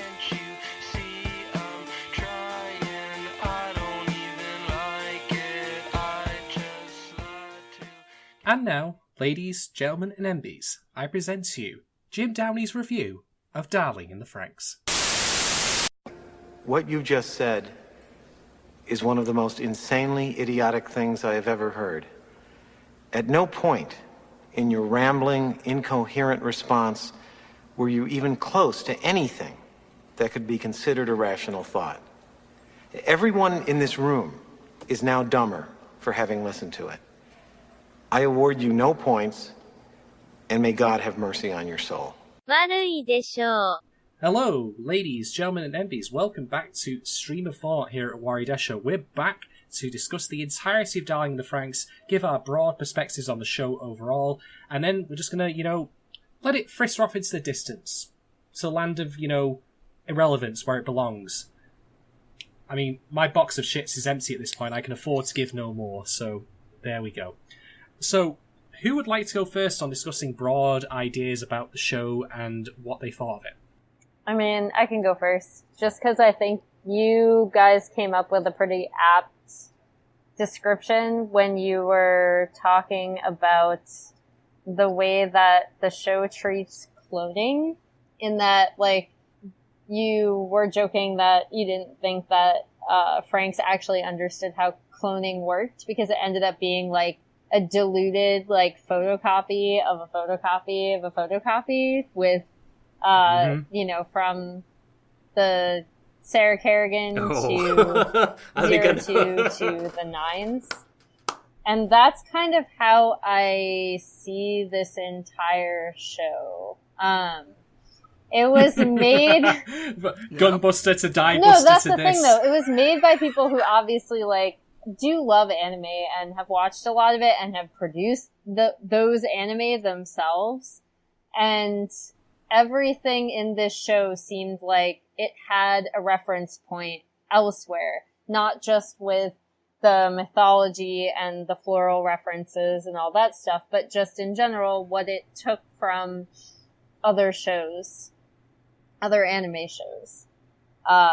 It just came out being like a very weird photocopy of those shows that's been like, you know, it's been copied one too many times where you can't really tell what is in the photograph anymore.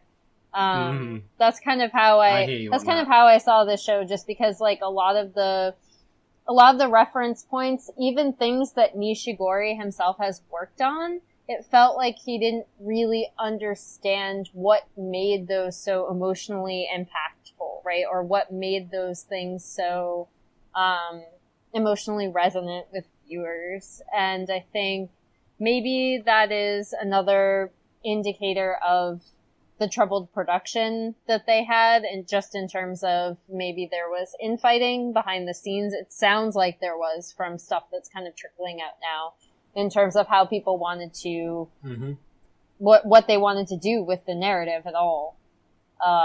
So, and you can see that. You can see where the desire to be a little bit more serious and introspective butts heads with the desire to be bombastic and comedic and over the top.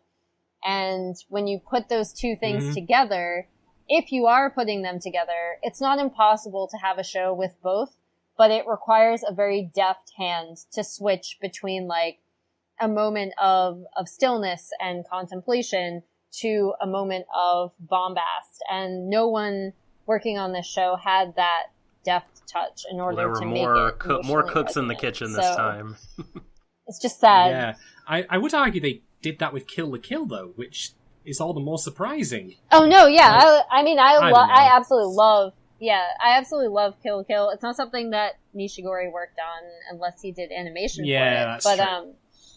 Yeah, it's Kill la Kill. I think is a good example where you can have like still these really cool character moments that are, you know, serious in context, and then have like some zany antics the next minute. It doesn't seem out of place. I think another thing that did happen with the show is that it was too similar in chunks. So like the first part of the show ended up being about a little bit more introspective, and then when it got into the crazier stuff, it then became very disjointed between the two. So like it really did seem like the show started off doing one thing and then swapped to something else entirely, instead of going back and forth between the two from the get-go. I hear you on that. All right. I'm gonna get into my big theory now. I'm gonna get this out of the way before I forget about it. All right, let's mess up the popcorn. Oh, I feel like I should have brought food.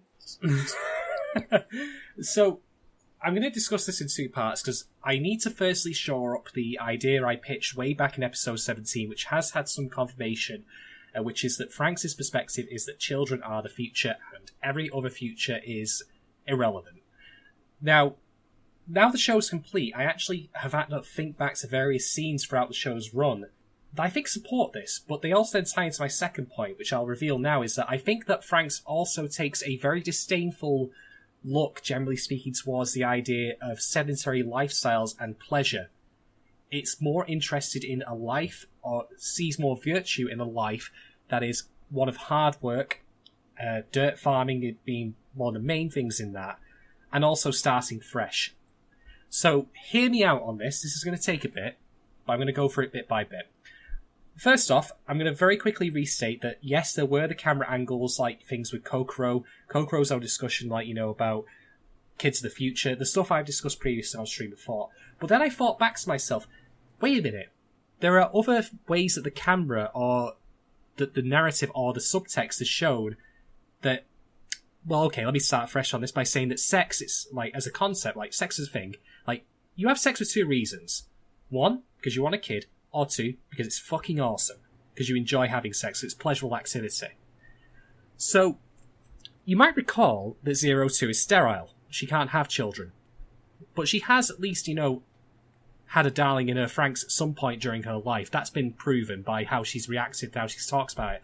Like, she wouldn't be that well versed in the idea of it if she hadn't at least gone through it herself. That's something you and I speculated on previously, Doc, with what happened in, I think it was episode 14?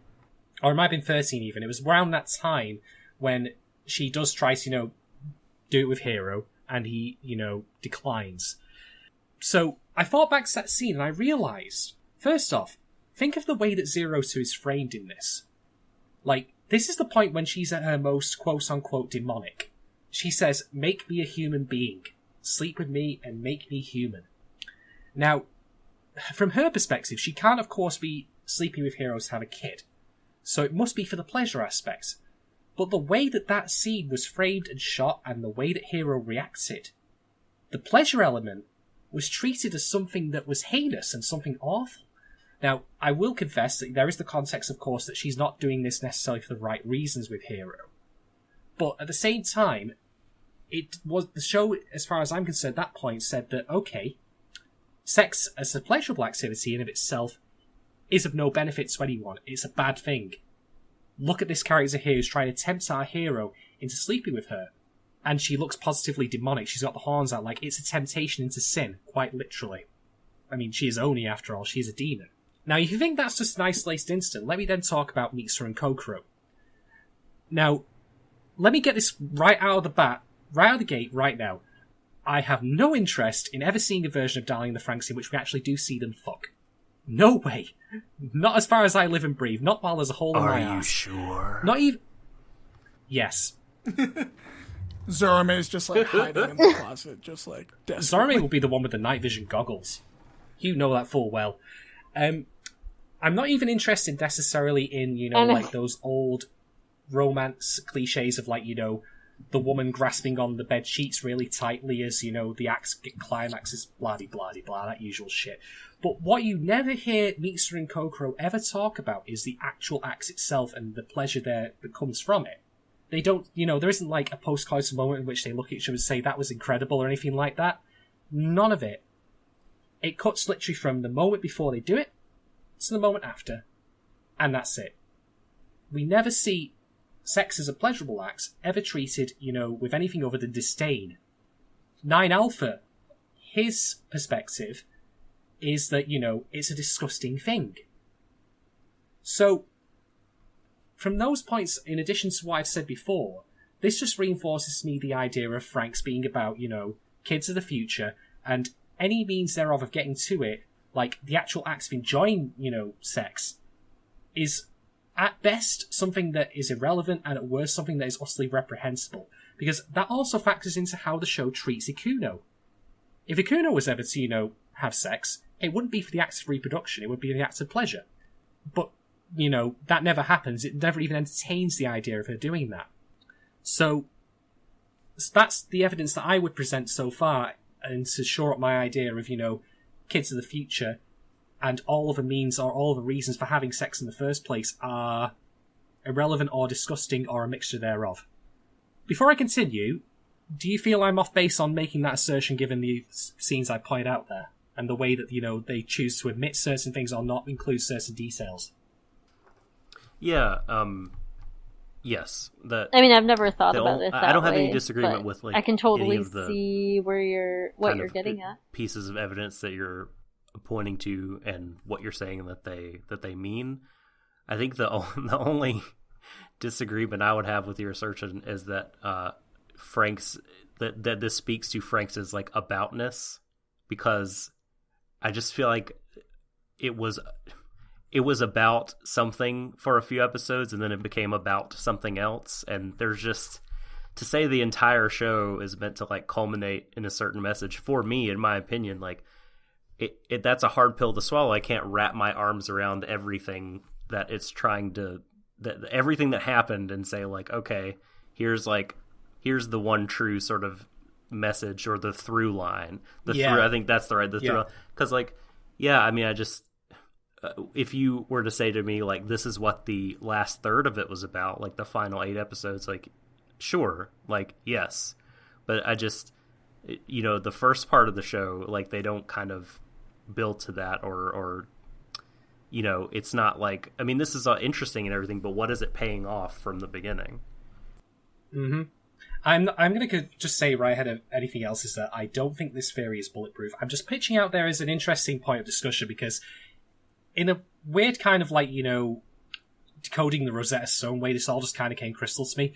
And it'll become clearer when I get to the wider point, which is Franxx's, you know, idea of sedentary lifestyles, which I'll get to in a moment.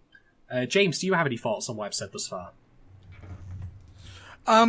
Yeah, I have some thoughts, especially in regards to how, and I kind of want to hear the whole of your ideas before I get too far into it. But one thing I've been thinking about a lot is the way that anime tends to treat sex in general. Mm-hmm. By which I mean it doesn't. Yeah, exactly. If it's not a hentai, right? Characters that are in a relationship, usually the focus on the relationship, and originally one of the things that I was initially kind of looking forward to with Darling in the Franxx is that in a lot of anime, the focus on the relationship is on courtship. Mm-hmm. And usually the story concludes, or the story brushes over it concludes before getting into, or it brushes over the actual details of being in a relationship. You know, the anime ends when the two characters finally confess their love. Mm-hmm. And there are exceptions, right? You have Clan Ad, which, you know, does some things. But for the most part, you know, a lot of the teen-focused, high school-focused anime romance, it's more about the infatuation than it is the relationship. Mm-hmm. And obviously, you know, sex is usually just completely avoided. Yeah, there are characters that are horny all the time, but I can't remember the last time outside of this show I saw any characters engaged in a consensual sexual relationship that wasn't played for laughs or that wasn't just used as a joke. Mm-hmm. It's just not something that the medium tends to pay a lot of attention to. Yeah. For a lot of reasons that I think are way too deep to get into right now. But point being, I think it's really interesting what you just said about how the show is trying to essentially dictate the proper way to handle a sexual relationship. Mm-hmm. Casual, non-committed sex for the purpose of pure pleasure can be seen as wasteful, or it can be seen as self-destructive in Zero Two's case. Yep. You know, we got that one scene where she's literally haunted by all the other men she's quote-unquote piloted with and used up. So I think there is kind of... exactly. You're right. There's very much a kind of a Scarlet Letter thing going on where Zero Two is meant to regret having treated piloting so cavalierly in the past. Indeed. I guess, and I'll stop before I get too into it because I want to hear the rest of your thoughts. But what I'm interested to talk about or to kind of explore more is the fact that it's very strange that Hero and Zero Two's relationship, they make a point to get across that she's infertile. Zero Two cannot have children. Yeah. So even though the show is venerating their committed, monogamous, treacly, codependent romance, Yeah.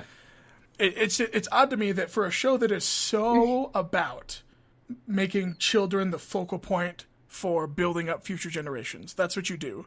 If you want to contribute to society in a positive way, the best thing you can do is to have kids. Yep. But it's so odd to me then that, and I'll definitely let you continue, but it's so odd to me that the central relationship of the show is defined by two teenagers who can't have kids or would not be able to have kids the traditional way. Mm-hmm. And I guess I'm curious to know what you guys think of how that complicates the possible themes, or how that misconstrues some of the ideas it's trying to get across. Yeah. Just to add some further points to support my argument here, going back to MechSure and Kokoro, they have, like, she is pregnant before they have the marriage. Now, that is literally the day after, but in traditional, like, you know, romantic circles, it would be, you know, you get married, then you know, don't have sex outside of wedlock, and then you have a kid. But they do it backwards. Why are they doing it backwards? Because that is literally the point. All context of relationship, as far as Darling in the Franxx is concerned, is secondary to the act of having children in and itself. Even marriage, even the most traditional form of having a relationship, is secondary. It doesn't matter. And then, I said before, like, you know, how there is no future for those who cannot have children in this particular show. Hero and Zero Two both die, quote unquote, when this episode ends. They sacrifice themselves to ensure a future, you know, for the rest of the people back on Earth. Now, Zero Two could not have children, and as you've said, James, and there's something as I pointed out on the episode which found really strange, like that she literally would just bring that up out of nowhere. Zero Two is sterile. Now, maybe she isn't, maybe she doesn't know. I don't know. But let's take it at face value. Let's assume she is correct. Why bring that up? Why even make that point at all? And then I thought to myself, what about the other characters in this show who could not or would not have children? Dr. Franxx. Much of a twat as he was, he did not want children. He is now dead. All of the adults who were immortal, who could not have children, are now gone. There is not a single character in the show, with the possible exception of Nana and Hachi, because of this 11th hour revelation that they are immortal, and if it's the same method, they must therefore be sterile. But there's not a single character otherwise who survives this show's run, or at least is not a death's door like Ikuno is, who, you know, couldn't have children. This is literally as close as the show will get to being textual about the fact that, you know, if you can't have kids, there is no future for you. Quite literally. Or, if I can alter a slightly alternative reading, because I think it actually ties back to what you said about the way the show values very specific lifestyles in regards to how you spend your time.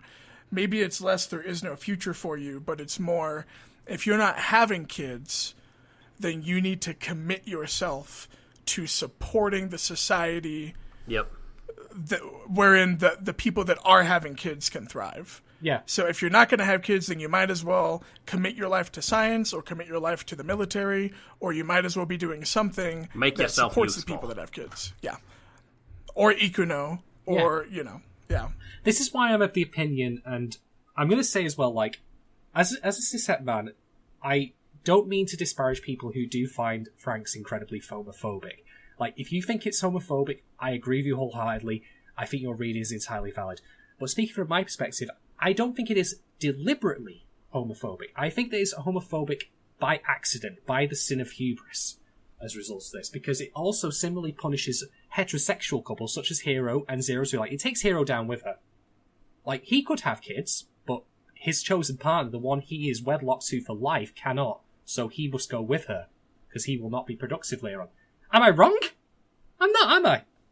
Like, if any point I'm chatting shit, please tell me. I'm more than happy to, you know, be correct. So I don't want this to be true, because this is like the X-raying Franxx is basically a piece of propaganda written in the fucking 1950s. So buckle up, it's only going to get worse from here. So, there's that.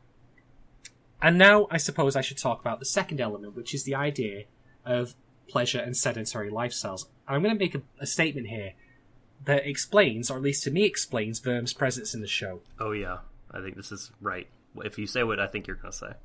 Verm is the internet. Did not think you were going to say that. Yeah, I was not expecting that. Alright. Allow me to explain. We saw in episode 10, this is actually the thing that kind of triggered my thinking on this. We saw an average couple in Franxx's world, the show that is, which was, you know, the old lady and the man, and I joked that he was hooked up to the Oculus Rift of the future. Well, that's literally what he's doing. He is living a life of pure pleasure through a digital world and not interacting physically with people. Now, we, of course, wrote off the whole politics of the show when Verm came in because they're aliens, but I didn't feel satisfied with that explanation. I didn't feel like, you know, that works. There's too much deliberate coding of, you know, children in the future to have Verm suddenly come in and just wipe that all away. I felt like we were giving the, you know, the creators, you know, a get out of jail free card. So I thought about this and I thought, okay, there's that. And then let's think about the Franxx themselves. I complained previously, and this is me really reading very hard into this, so I will confess this is me stretching a bit. But you might recall a lot of the times in this stream I thought I've complained that it never seemed like the Franxx, or the pilots of the Franxx, were in any real danger when things went awry. You know, like when Strelitzia is getting the shit kicked out of in episode 6. There's no internal damage, there's no immediate threat to them. there's no immediate threat to Goro apart from, later suffocation. To me, they're playing a video game. I'm serious. Like, they're not engaged in any serious stakes. This is why also it never feels like there's any stakes in the early part of the show, because we never see the adults until episode 10. There was that one episode with I think it was the stretchy Klaxosaur, the one that was like, able to change its shape. It was going after the S-Planning installment. What was that for? Doesn't matter, because that's not the point. The point was that all these kids were like living a life of, going out and killing shit in mechs, which is, I would argue, for the average person in Japan, like, especially if you're, a 17-year-old boy, probably quite, appealing as a concept. Bear with me here, I've got some more thoughts on this. Then let's talk about the idea of food. How many times in the earlier part of the show did we see all of the kids, like, at the tables in, Misselheim, eating incredible feasts? Like, they had, like, apples, pork, meat, you fucking name it, it was laid out for them. And now, in the later half of the show, they're eating from the dirt, they're eating potatoes freshly, farmed out. Franxx also, like, with sci-fi tends to be a warning about contemporary situations, like, with the way our world is now leading into the future. So there is obviously the very clear analog to, declining birth rates, people not having kids, the evidence I presented about sex for pleasure being, terrible because it's not actually leading to children being born. There's that. But then there's also just the idea of having sedentary lifestyles in general and being lazy as the show presents it. Because the kids, like, sure, their lives, in a broad sense from our audience perspective, is shit. Because they are disposable soldiers. But from day to day, they get fed, they get pampered, and they get to blow shit up in giant robots. That seems pretty cool to me. I would probably not hate that if I was not aware of the wider context. It's the way you just presented it really just kind of clicked with me, in that, all of the dumb controversial stuff that the show accidentally waded into, because its worldview is so limited. It's all a result of the fact that I think at the end of the day, you're right. The message of this show isn't. I don't even think it's necessarily, if you don't have babies, you don't matter. I think the message they were trying to go for, after hearing that breakdown that you just provided, is, all right, all of you mecha anime fanboys and fangirls that spend all of your time just like playing video games and eating and living like college students, I guess. It's time to grow up and contribute to society. Yep. And the show lays out, here are the ways you can do that. If you're a woman, go have a baby. Unless you're gay, then go be a scientist, I guess. Yeah. If you're, if you're a fat boy that loves bread, go bake bread. If you're Miku and Zorome, be teachers, I guess. Or if you're a hero in Zero 2, you can maybe make their final battle as like analogous to like go serve in the military, or go serve, go put your life on the line to help defend the country. It's a very conservative, old school way of saying, all right, kids, you've had your fun, you've grown up, you messed around living in the dorms and, sleeping around and playing video games all day, but now it's time to be a real adult, quote unquote, and go do the set things that we or I, or however you want to frame the show's perspective, the set things that Franxx says, here's what it means to be a part of society. Yeah. You need to work with the earth. You need to get a job that is, demonstrably impactful on the world around you. You need to have kids if you can, and have as many as possible. And when you frame it that way, I almost have to laugh, because it's so naively, like, it's so boring, pathetically simple of a statement. Yeah, it's such an obvious, like, grumpy dad thing to say, Put your hands in the dirt. Yeah, exactly. As you say, when I was a kid, I had to go grow my own food and cook it with my bare hands. It's like, okay. I have just one final point to make before you guys go on this, just to finally shore up my theory. Now, correct me if I'm wrong on this, but at the time that the show begins, when we, first meet Hero as the point of contact, it's around 2055. Is that correct? I don't remember. We'll go with it. Yeah, the timeline of the show is completely lost on it's me, so condensed. Because I remember that in episode 19, when we got Franx's flashback, he started his research in 2025, and I'm fairly certain the last date we see is either 2055 or 2057. So I'm going to say the 2050s. And here's the thing, right? Let's take Terminator 2 as an example. It's my favourite film of all time, and I love bringing it up. But Terminator 2, right, the post-apocalyptic future of that, where Skynet, rules the wastelands, is in 2032. And sometimes in films like that, the dates, the shelf life of that goes out very fast, because, like, I have Demolition Man, which is set in the post-apocalyptic Los Angeles future of 1996. Oh, no. Los Angeles definitely looks like that now, yes. I have to fight for my life every day. But my point is this, right? I thought to myself, okay, when you write sci-fi, generally speaking, you want it to be a warning about current contemporary situations taken to their extreme in the future. Altered Carbon is the idea, like the novel by Richard Morgan, apart from being, a novel that is also like a noir detective story in which there's some pretty graphic sex scenes in it, like, Jesus fucking Christ, and also some very violent scenes, is the idea, like, of what would happen if we could literally download our personalities into our bodies and make ourselves look the way we wanted to. And there's a ton of sci-fi out there that is like that in the terms of, here's a current thing that we've got, what if we took it to the next level? The Handmaid's Tale, currently airing on, I think it's Amazon, like, I read the original novel of that, and that is literally, conservative ideas about sex and such taken to its end result when you have declining fertility. You could literally compare textually Handmaid's Tale to Darling in the Franxx for both their readings on, what happens with declining fertility and what it means to have children. So I thought to myself, okay, this is too close.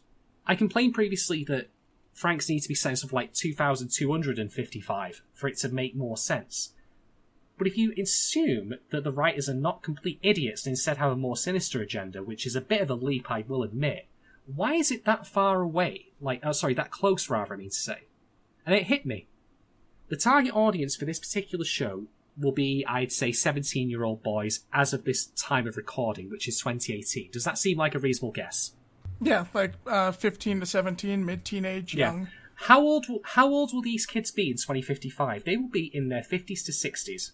And do you recall the adult that we met in episode 10? Zora May's, lady figure that he meets, the old lady.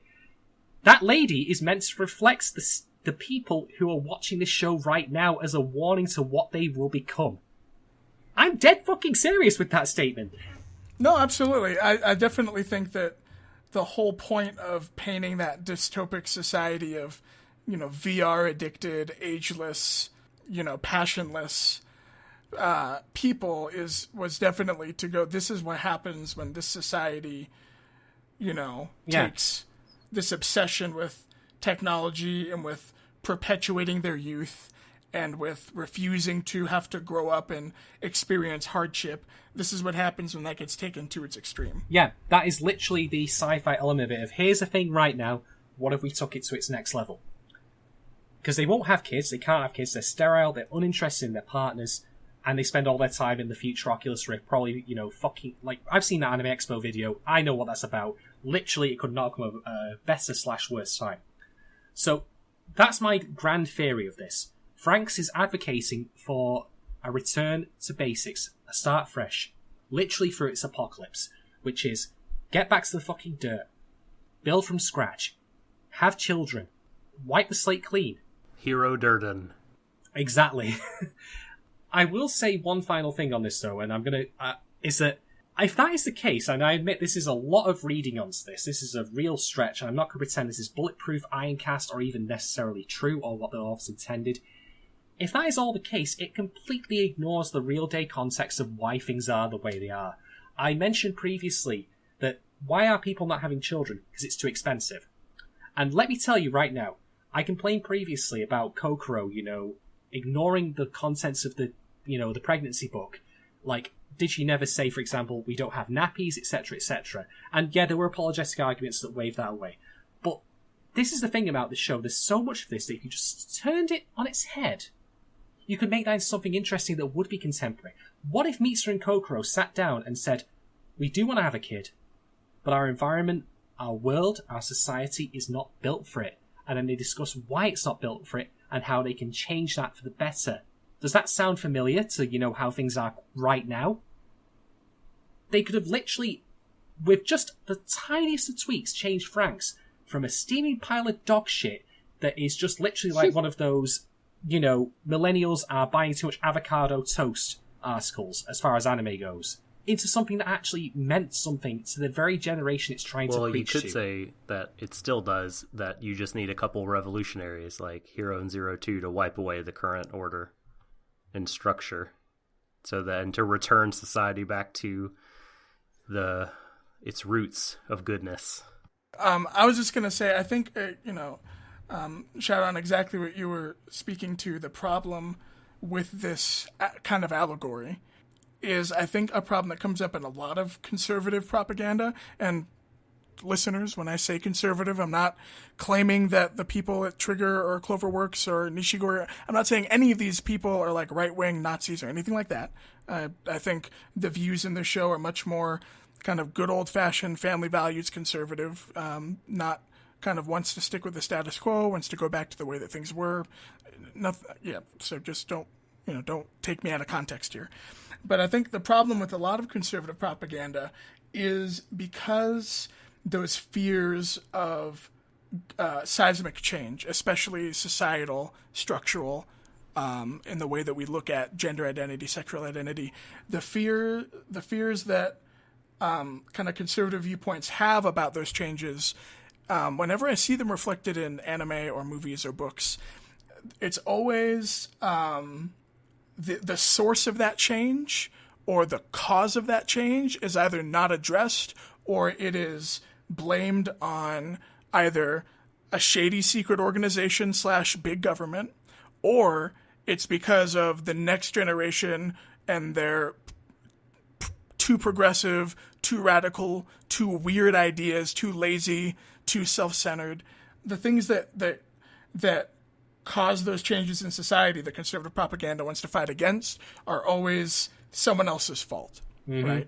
It's the young kids who are ruining society, essentially. And if we could just go back to how it was in my day, when we grew up, moved out of our parents' houses, got jobs, there weren't as many had foreigners. kids. If we just went back to that, then everything would be good again. And the problem with that type of propaganda, like you said, is it completely ignores the very complicated, very nuanced, and oftentimes sourced directly from that conservative generation, those problems or the issues in society that lead to those changes.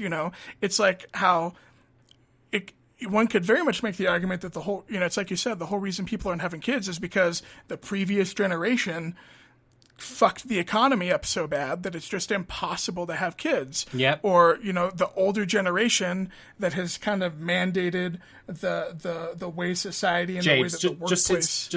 I have to reiterate, it would have been so easy for Franxx to lead this because the environment in which the kids live in Misselheim is so utterly antithetical to raising children. Can you imagine, if Kokoro had had that kid and Papa and Ape never found out, and she just suddenly requisitioned one day for nappies? It wouldn't have happened. This is how easily you could have turned this on its head to be contemporary and relevant, as opposed to being written as if that was from the fucking 1950s. That's the maddening thing about this. If there's one thing I've learned from watching this show, is that so oftentimes when I've complained about characters, doing shit that doesn't make sense, A, it's often because of an agenda, and B, it's so easy. I literally thought some of this shit up while I've been, lying in bed or just kicking back listening to music. I'm a random curmudgeon who's never written anything, relevant his entire fucking life. I literally thought this shit up on the fly. So if people want to make the excuse, that this show was just phoned in, I would agree half-heartedly on that, and I would say, but there's a very clear through line to this, at least to me, that suggests that they had an agenda at mind. So, as far as I'm concerned, they could have leaned into all of the stuff that would have been relevant so easily, but they chose to take a different bent on it that is utterly irrelevant. I mean, I think part of the problem there is that a lot of times people who are writing these types of shows, like older people, might not fully understand the nuances of the situation because they didn't have to live through it themselves, or you can't, like, it's really difficult as a human. I'm not making excuses for them. I think this is a huge problem that needs to be addressed just generally, like in the US, in Japan, in a lot of different places where this kind of culture clash is happening within one society between the older generation and the younger generation. There's a very kind of clear divide between the two. It's really difficult to step outside of your perspective and see it from someone's perspective who's basically had to live like an entirely different, through entirely different circumstances and is faced with different circumstances within their own future.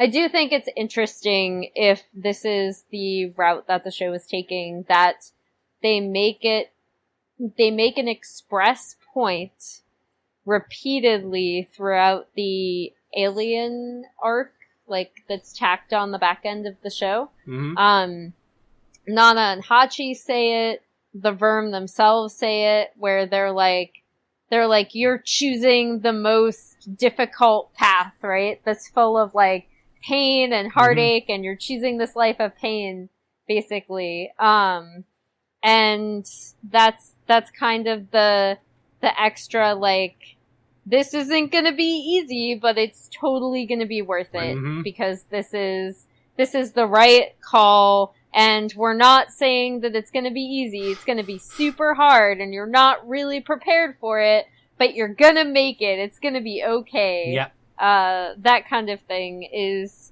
particularly hilarious to me if this is the route the show is going, just because they made sure to tack on that extra insurance, right? Yeah. So when people are like, this is hard, like, it's like, yes, but it'll be worth it. I promise. Just trust me. Like, the emotional rewards and gains that you will make will be exponentially greater than those that you could have had with just, like, you know, being hooked up to the experience machine. Yeah.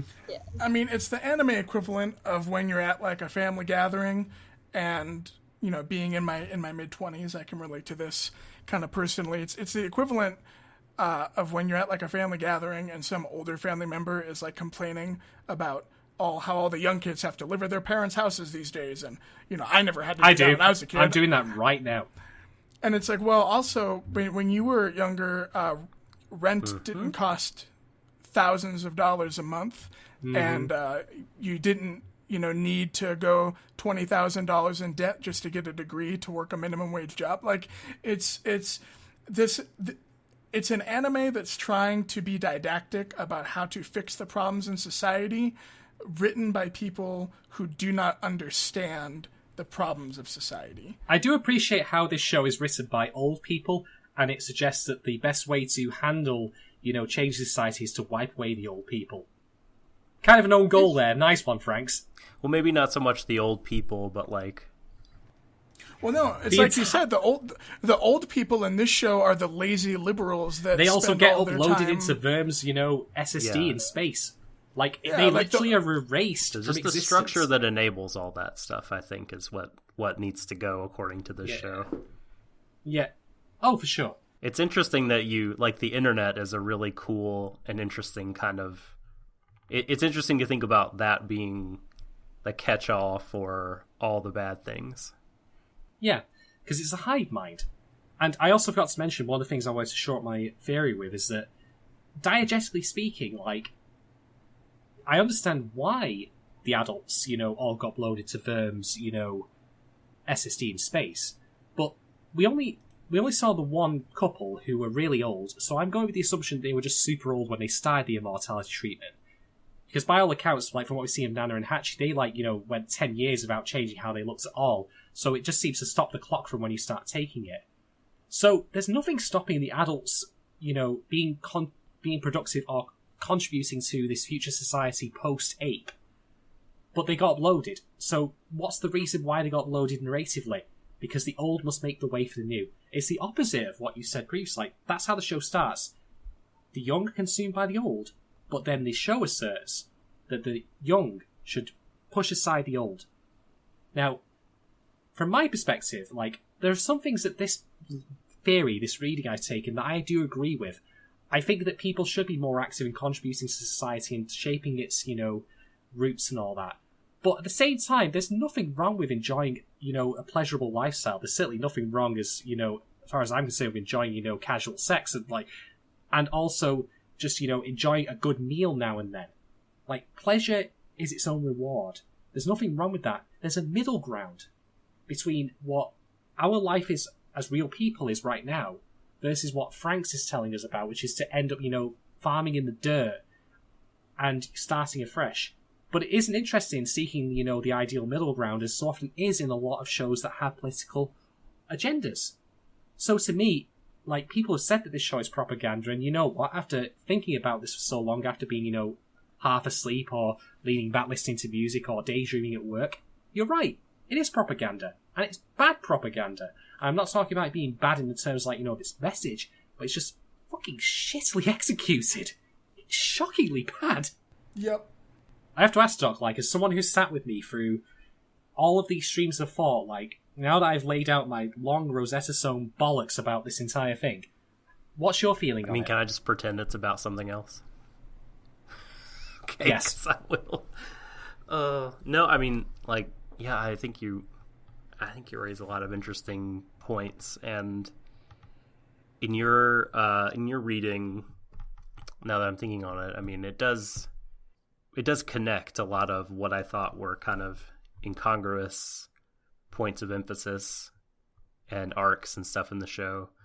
So, I think this is a really interesting take on it. I'd have to think about it a lot, and also possibly rewatch the show, which I'm not prepared to do. Don't. To confirm or deny the total soundness of your argument, but by and large, I think you're hitting on a lot of good points, a lot of interesting points. Certainly it's hard to argue that the show is pushing, or is not pushing, young people to avoid the disastrous consequences of the future by having families and starting kids and yeah, as far as your theory goes, I think that's a cool reading that I like a lot. I guess as far as my own thoughts of the show, I don't know if there's a lot that I can add. That I have, or that I haven't said before. I just wish it was better. I wish it was more focused. Mm-hmm. I wish that it actually was about some of the things that I thought it was about, some of the points it was trying to get at, the one that James brought up, if it was sort of arguing that there's something important about being embodied minds / souls and not just being brains, that you can't reduce humanity to the mental, that there's these important things that happen because we're in bodies, and we shouldn't disregard that. And maybe I don't have to abandon all that in light of what you said, but I don't know. This has been really disappointing and unremarkable, I think. And I don't know if there's a lot more I can say. There's certainly been a lot of reasons to be angry about the show. It's had a lot of pretty heinous moments that it had just turned into silliness. But yeah, definitely one in the loss column for Trigger and A1, in my opinion. Mm-hmm. James, Emily, do you have anything else you want to add about the show as a whole? I mean, I'm just gonna return to my photocopy kind of thing. Like, that's still really how I see the show, and if it is trying to have this more this outlook for, or like roadmap for otaku who are watching the show, I don't think it does a particularly good job of even espousing that message, just because it's so schizophrenic. I'm sad that I didn't get to see some individual shows. Like, specifically, I would have loved to see a post-apocalyptic show where it's not as focused on, like, making the nuclear family unit, but, like, how do we survive now that all of our direction is gone? Because, like, one thing I'm sad that the show kind of dropped a bit. Like, this was supposed to be an experimental unit, and yes, they feel like they have a bit more agency than other units, right? Because they weren't necessarily given as, I assume, precise direction as other plantations. But at the same time, I feel like they rebound a bit too quickly, and that's for narrative reasons. So the show can show you the ultimate end game, at the finish line, right? Mm-hmm. And I would have loved to see a show that's just like them recovering. Like, if we are abandoned by all, you know, like this kind of top-down direction that we've been receiving our entire lives, like, what does happen? How do we survive? Like, I found those episodes the most interesting, even if I also felt like they were a bit cheap in a way, because we hadn't spent enough time with the characters to even care really about what they were going. Points. I find it hilarious that of all things, this show was like very consistent in terms of how it used like floral imagery and flower language and like plant imagery. I thought that was kind of funny. It didn't really end up serving a lot of purpose, but it was an interesting framing device, I guess. I'm sorry. I just wanted to directly respond real quick before I forgot to just one thing that Emily said, that if this is a roadmap for otaku, like, it's not very well done, and boy, it's not clear. and it's not clear. Yes, the clarity piece. I just wanted to highlight a different work to throw this into even more relief. A few years ago, Gen Urobuchi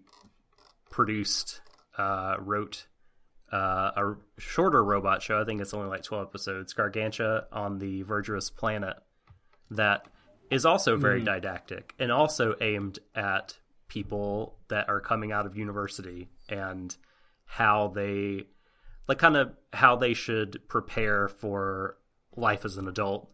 And while I don't love the show, I also don't like hate it, and it's definitely much clearer on that. So I don't know if you're just sort of interested in this kind of thing, like in a similar genre, maybe give that a look. Yeah, I mean, building off of that, I think this show really is kind of a testament to to something I feel very strongly about when it comes to whether you're writing speculative fiction or allegory or just kind of basic social commentary, especially in a genre piece, right? When you're dealing with all of the trappings that you kind of have to deal with when you're writing a sci-fi story or a mecha story or what have you. I really strongly believe that regardless of what your social commentary is, if the story that is communicating those ideas doesn't work just as a pure narrative, then, like you guys have been saying, the morals that you're trying to communicate are also going to fall apart. And I think the fact that, it's taken 24 weeks and hours worth of talking and thousands upon thousands of words worth of writing to essentially boil the one possible message of the show down to, get out and take a walk sometime and also go have kids. Like, yeah, exactly. If this were a good show, we would have gotten that from like episode 3, and then the rest of the show would have been about convincing us of why those ideas were worth valuing. Instead, the show is so haphazardly written, the plotting was so inconsistent, the characters were so often reduced to just mouthpieces being used to communicate very muddled themes that it's impossible to either A, go along with the themes because we don't know what they are, and then it's impossible to B, enjoy the story because it's a mess. And so I guess, if anything, Darling in the Franxx is a real cautionary tale of what happens when you're so determined to try to teach the world a lesson that you forget to actually make a good anime. Exactly. So let that be a lesson to future producers, I guess. If you want to tell me that having babies and being straight is awesome, cool, I guess. Whatever. Just at least be coherent and at least, make sure that your plot goes from A to B to C without blowing up in its own face. Or just have one. Have at least, I've stuck with shows when I have liked the characters and the narrative is muddied just because I like the characters. Exactly. Or I've stuck with a show because, a lot of thriller or detective shows, not even in anime, but just generally, even if I don't like the characters, because the plotting will be really interesting, right? You don't even have to have, both. Just get one right. Keep me interested. Keep me interested for season. Other than, your thematic, overarching narrative. Because I'll admit, I am the type of person who likes to look into, really weird, detail-oriented crap. That's what my entire blog is about, right? But, you have to give me something else en route to that. Something to keep me entertained. Because I'm just to see, is this obscure detail going to pan out somewhere along the line, even though I have no idea what the show is saying, and the characters aren't well written, and there's not, a coherent in-universe plot to follow. Yeah. That's, it's just one thing on top of another that just makes this show completely a mess. Absolutely. So, closing thoughts from me.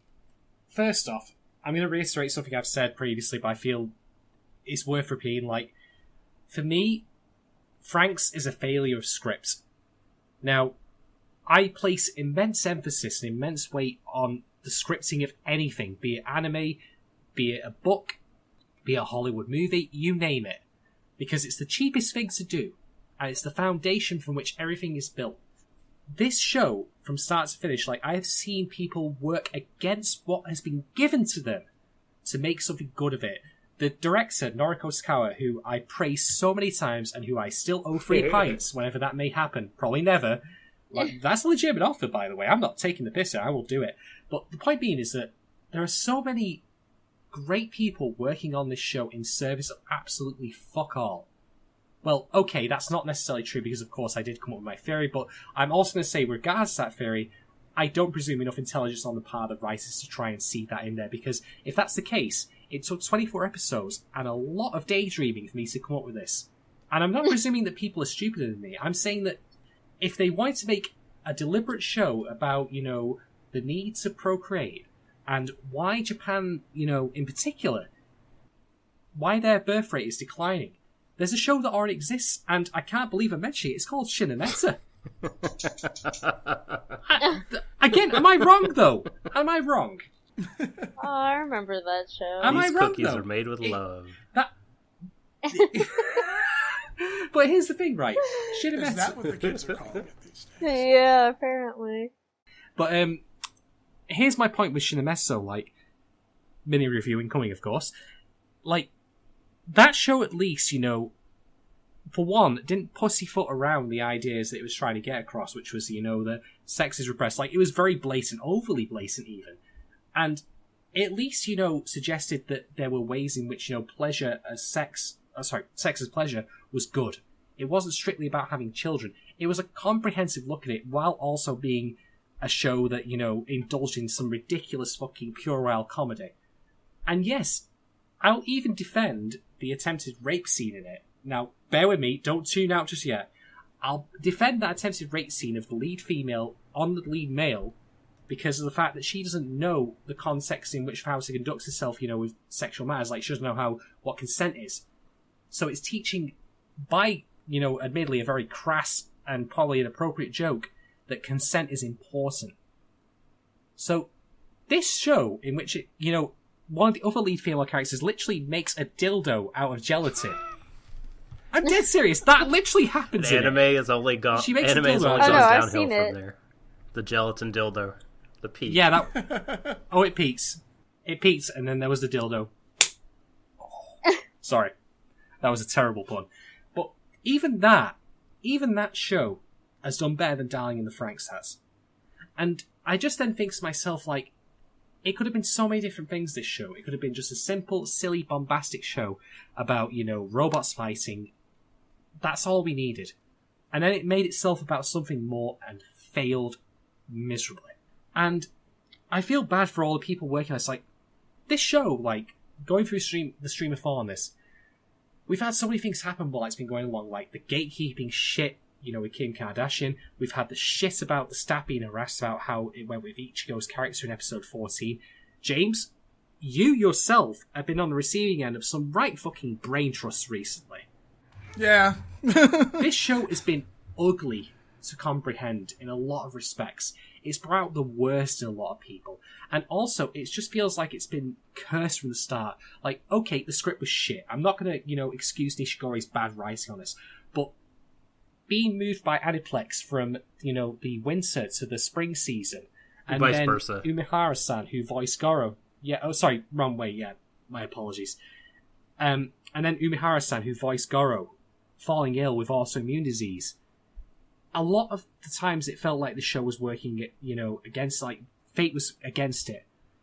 But I will always credit the people who made this show, who weren't actually writing the script for putting their most into it. They did a good, if not adequate job. It's just the script that let it down. That'll always be the thing I'll harp on until the day I die. Just get your fucking script right. It's not a big ask, I don't think. If you can't commit to discussing big ideas, don't do it in the first place. Just keep it simple. Keep it to be a fun and bombastic ride from start to end without actually having deeper meaning. You don't need to do that. It's not difficult. Sorry to say. And one final thing I'll say is that this is something I've been saving up for a while now. Trust me on this, right? The show has had a continued reference to Chinese mythology of the Jian, which is, two wings joining together. I think there's a different reference that this show could probably use overall, which is the mythological reference of Icarus. So Icarus, followed in the steps of his father, Daedalus, and flew too close to the sun because he was wearing wings of wax. It wasn't pastrami. Sorry, stupid reference. But how appropriate is that for? No, that's fair. But how appropriate is that for this show? That it followed in the steps of stuff like Gunbuster and Diebuster and all the other mecha shows that came before it, the pedigree of the studios behind it, and aimed for great heights, but through the sin of hubris, crashed and burned so hard. That's the mythological reference I would use to label the show with.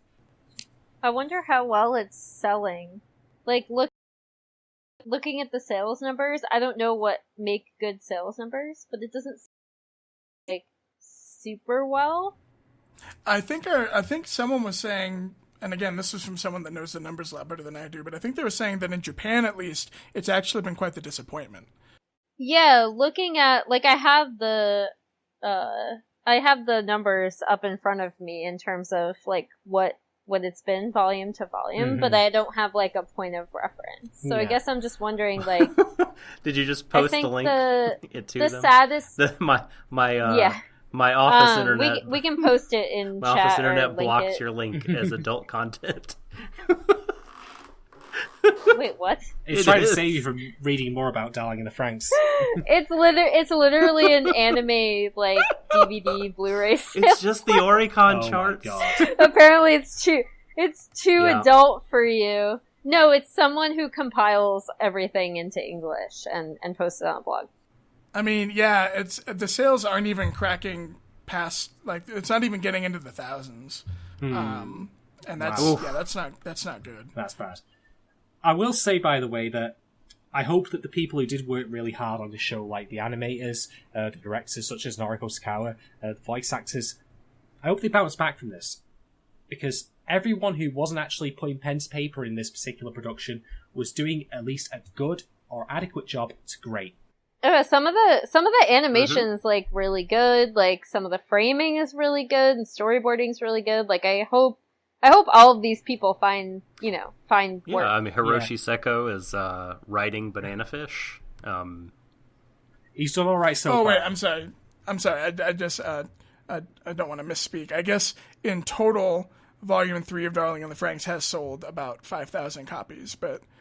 Yeah, it says it's still at, like, 15th or something like that. Like, I remember, Yeah, I do remember... It's middling. Yeah, I do remember someone saying that even, like, in terms of A1 robot shows, I believe, like, Aldnoah Zero, which was another one, sold better than this. Mm. I'd say that would make this a disappointment sales-wise, considering just how much the studios behind this, the talent behind it. But again, I'm kind of talking out of my ass here because I'm not super informed on what good sales numbers are, right? So. For sure. Well then, does anyone else have anything to add, or is that it? Are we done? Are we done with Franxx? Yeah. We're done. Are we done? Yes, absolutely. Yeah. Woo! We're done. Bust out the champagne. I've already been drinking all the way through this podcast, to be fair, so there's that. This has been one of the most exhausting, like, experiences as just a fan of anime. Certainly been the most exhausting experience with a single show I've had as, like, a content creator. I'm so happy to see the back of this show. Yeah. I agree, but I'll also say that, you know what? I've enjoyed watching this show not for its own sake, but for the conversations I've had with you, Doc. Emily, yes. James, like, I get it out of there right now. Having both of you on this podcast has been an absolute pleasure. Like, both the first time you've both been on there individually and as a group, I've genuinely enjoyed every minute that I've spent talking to you. Yeah, same here. This has been a lot of fun. Yeah, thank you. Be more than happy to come back for a show that isn't Darling in the Franxx. Sam, let me know when you guys watch, like, Star Driver. Well, I'd be very happy to be. I'd be very down. Yeah. If you want to do like a series review of Asobi Asobase, I am all there because even after one episode, that show has got its hooks in You gave it a 5, right? Absolutely. I'm the only one. Yeah, I liked it. I liked it a lot more than most people did, but that it just really spoke to me, like specifically my sense of humor. Cool. So good stuff. But yeah, like, if there's to bring it back to the very roots of what Warui Deshou is about, just to remind people or to tell people who might not know, when I came on board to do this podcast with Doc, I had watched maybe 24 anime shows in my entire life. So it's been a journey for me, going through all the shows that we've talked about and actually having someone I can talk to and people I can talk to, people I've met from start to finish who I can talk with anime about in great length like this. So while I think that Darling in the Franxx was an absolute bag of wank, and I greatly upset by how it's wasted the talents and time of people who should be working on better stuff, I do not regret the time I've spent talking with people and editing this podcast week on week for the past 6 months. And to people listening at home, I hope you've enjoyed it as well. So again, thank you all so much. James and Emily, thank you so much for spending the time coming with us to, talk about this show at length, even though it's been diabolically awful. That's all I really want to say, Nama. So I think it's now time to sign off. But so, firstly, Emily, where can people find you on the internet and look at your work? So if you are stuff about my personal life and how Bandori has taken over my life lately, you can follow me. If you want to follow, I write about people playing video games professionally. Excellent. James, how about you? Where can people find you? Where can people look at your work? Unless because they look at it in bad faith because they're idiots. Yeah. Well, my blog, which I have put a lot of work this summer into updating and actually making up to date, is Kick the Beckett with 2 T's .wordpress.com. And for right now, that's where I'm posting all the links to my freelance writing, mostly on Anime News Network. But assuming things pan out, I'm trying to branch out and create some more content and kind of diversify my portfolio a little bit. So kickthebeckett.wordpress.com, or if you want to follow me on Twitter, it's just @kickthebeckett. So Excellent. And lastly, my longtime friend and stalwart companion for all this, Doc, where can people find you? Well, if you want to get at me on Twitter, I'm @TheSubtleDoctor. Please, if you want to hear me talk, and with Shadon and folks like Emily and James and others, Vorgalia, check out the Warui Deshou, podcast on SoundCloud and on Apple Podcast. Should be on like all the podcatchers at this point. Just WARUI ESHOU, and subject yourself to that suffering. There's hours and hours of oral suffering right there. Fair enough. So, just to close again, to be with us either from the beginning of this Stream of Thought season 2, on Darling In The Franxx, or people who joined us more recently, thank you so much for taking the time to listen to us talk about it. It's immensely appreciated. I hope that you've enjoyed it. And again, if you don't feel as we do, that's great. I and Doc and everyone else don't want to tell you how you should feel about a show. You are more than entitled to your own opinion. Just be mindful that other people might feel differently, and let's be constructive in our discussions about it. I mean, if that long theory I came up with, if you feel I'm talking out of my ass, I'd love to hear from you about it. Tell me why I'm wrong. Just qualify it, and that'll be great. This is the stuff I live for. So, no, really. So, thank you so much to everyone who's listened. Like, if you do get a chance, leave us a rating or review on iTunes or SoundCloud to help our discoverability. But from me, Emily, and Jim, I'm just going to say thank you all so much again. Have a very good night, and embrace each other, everyone, until the end of the universe, and we'll see you for Banana Fish in Season 3 of Stream of Thought. Mwah. Bye-bye. She knew it all. It's a fleeting dream. No one can reach the horizon. She knew it all. It's a fleeting dream. No hands can touch the sun. If you cannot stop this pathetic time, oh, bring back all I is proof that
Hello there, my name is 086.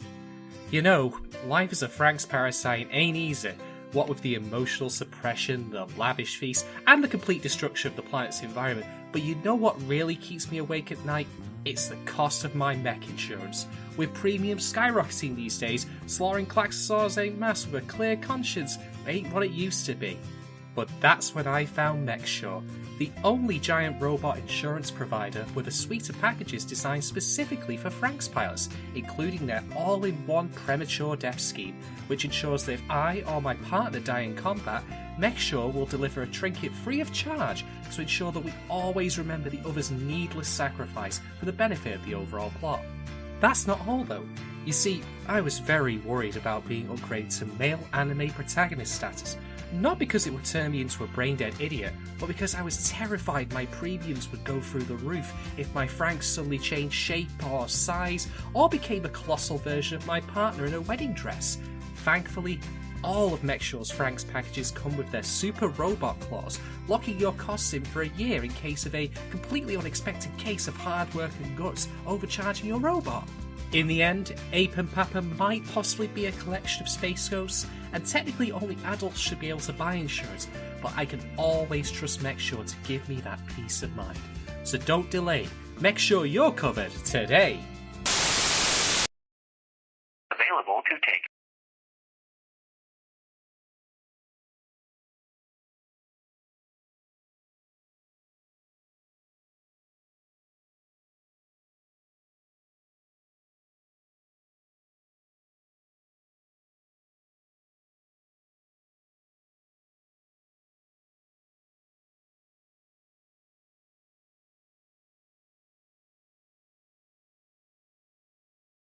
Recently, in fact.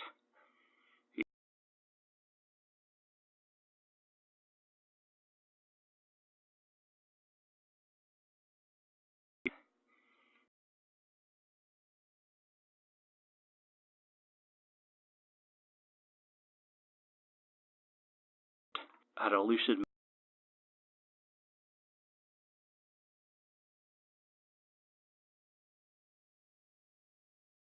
nonsense.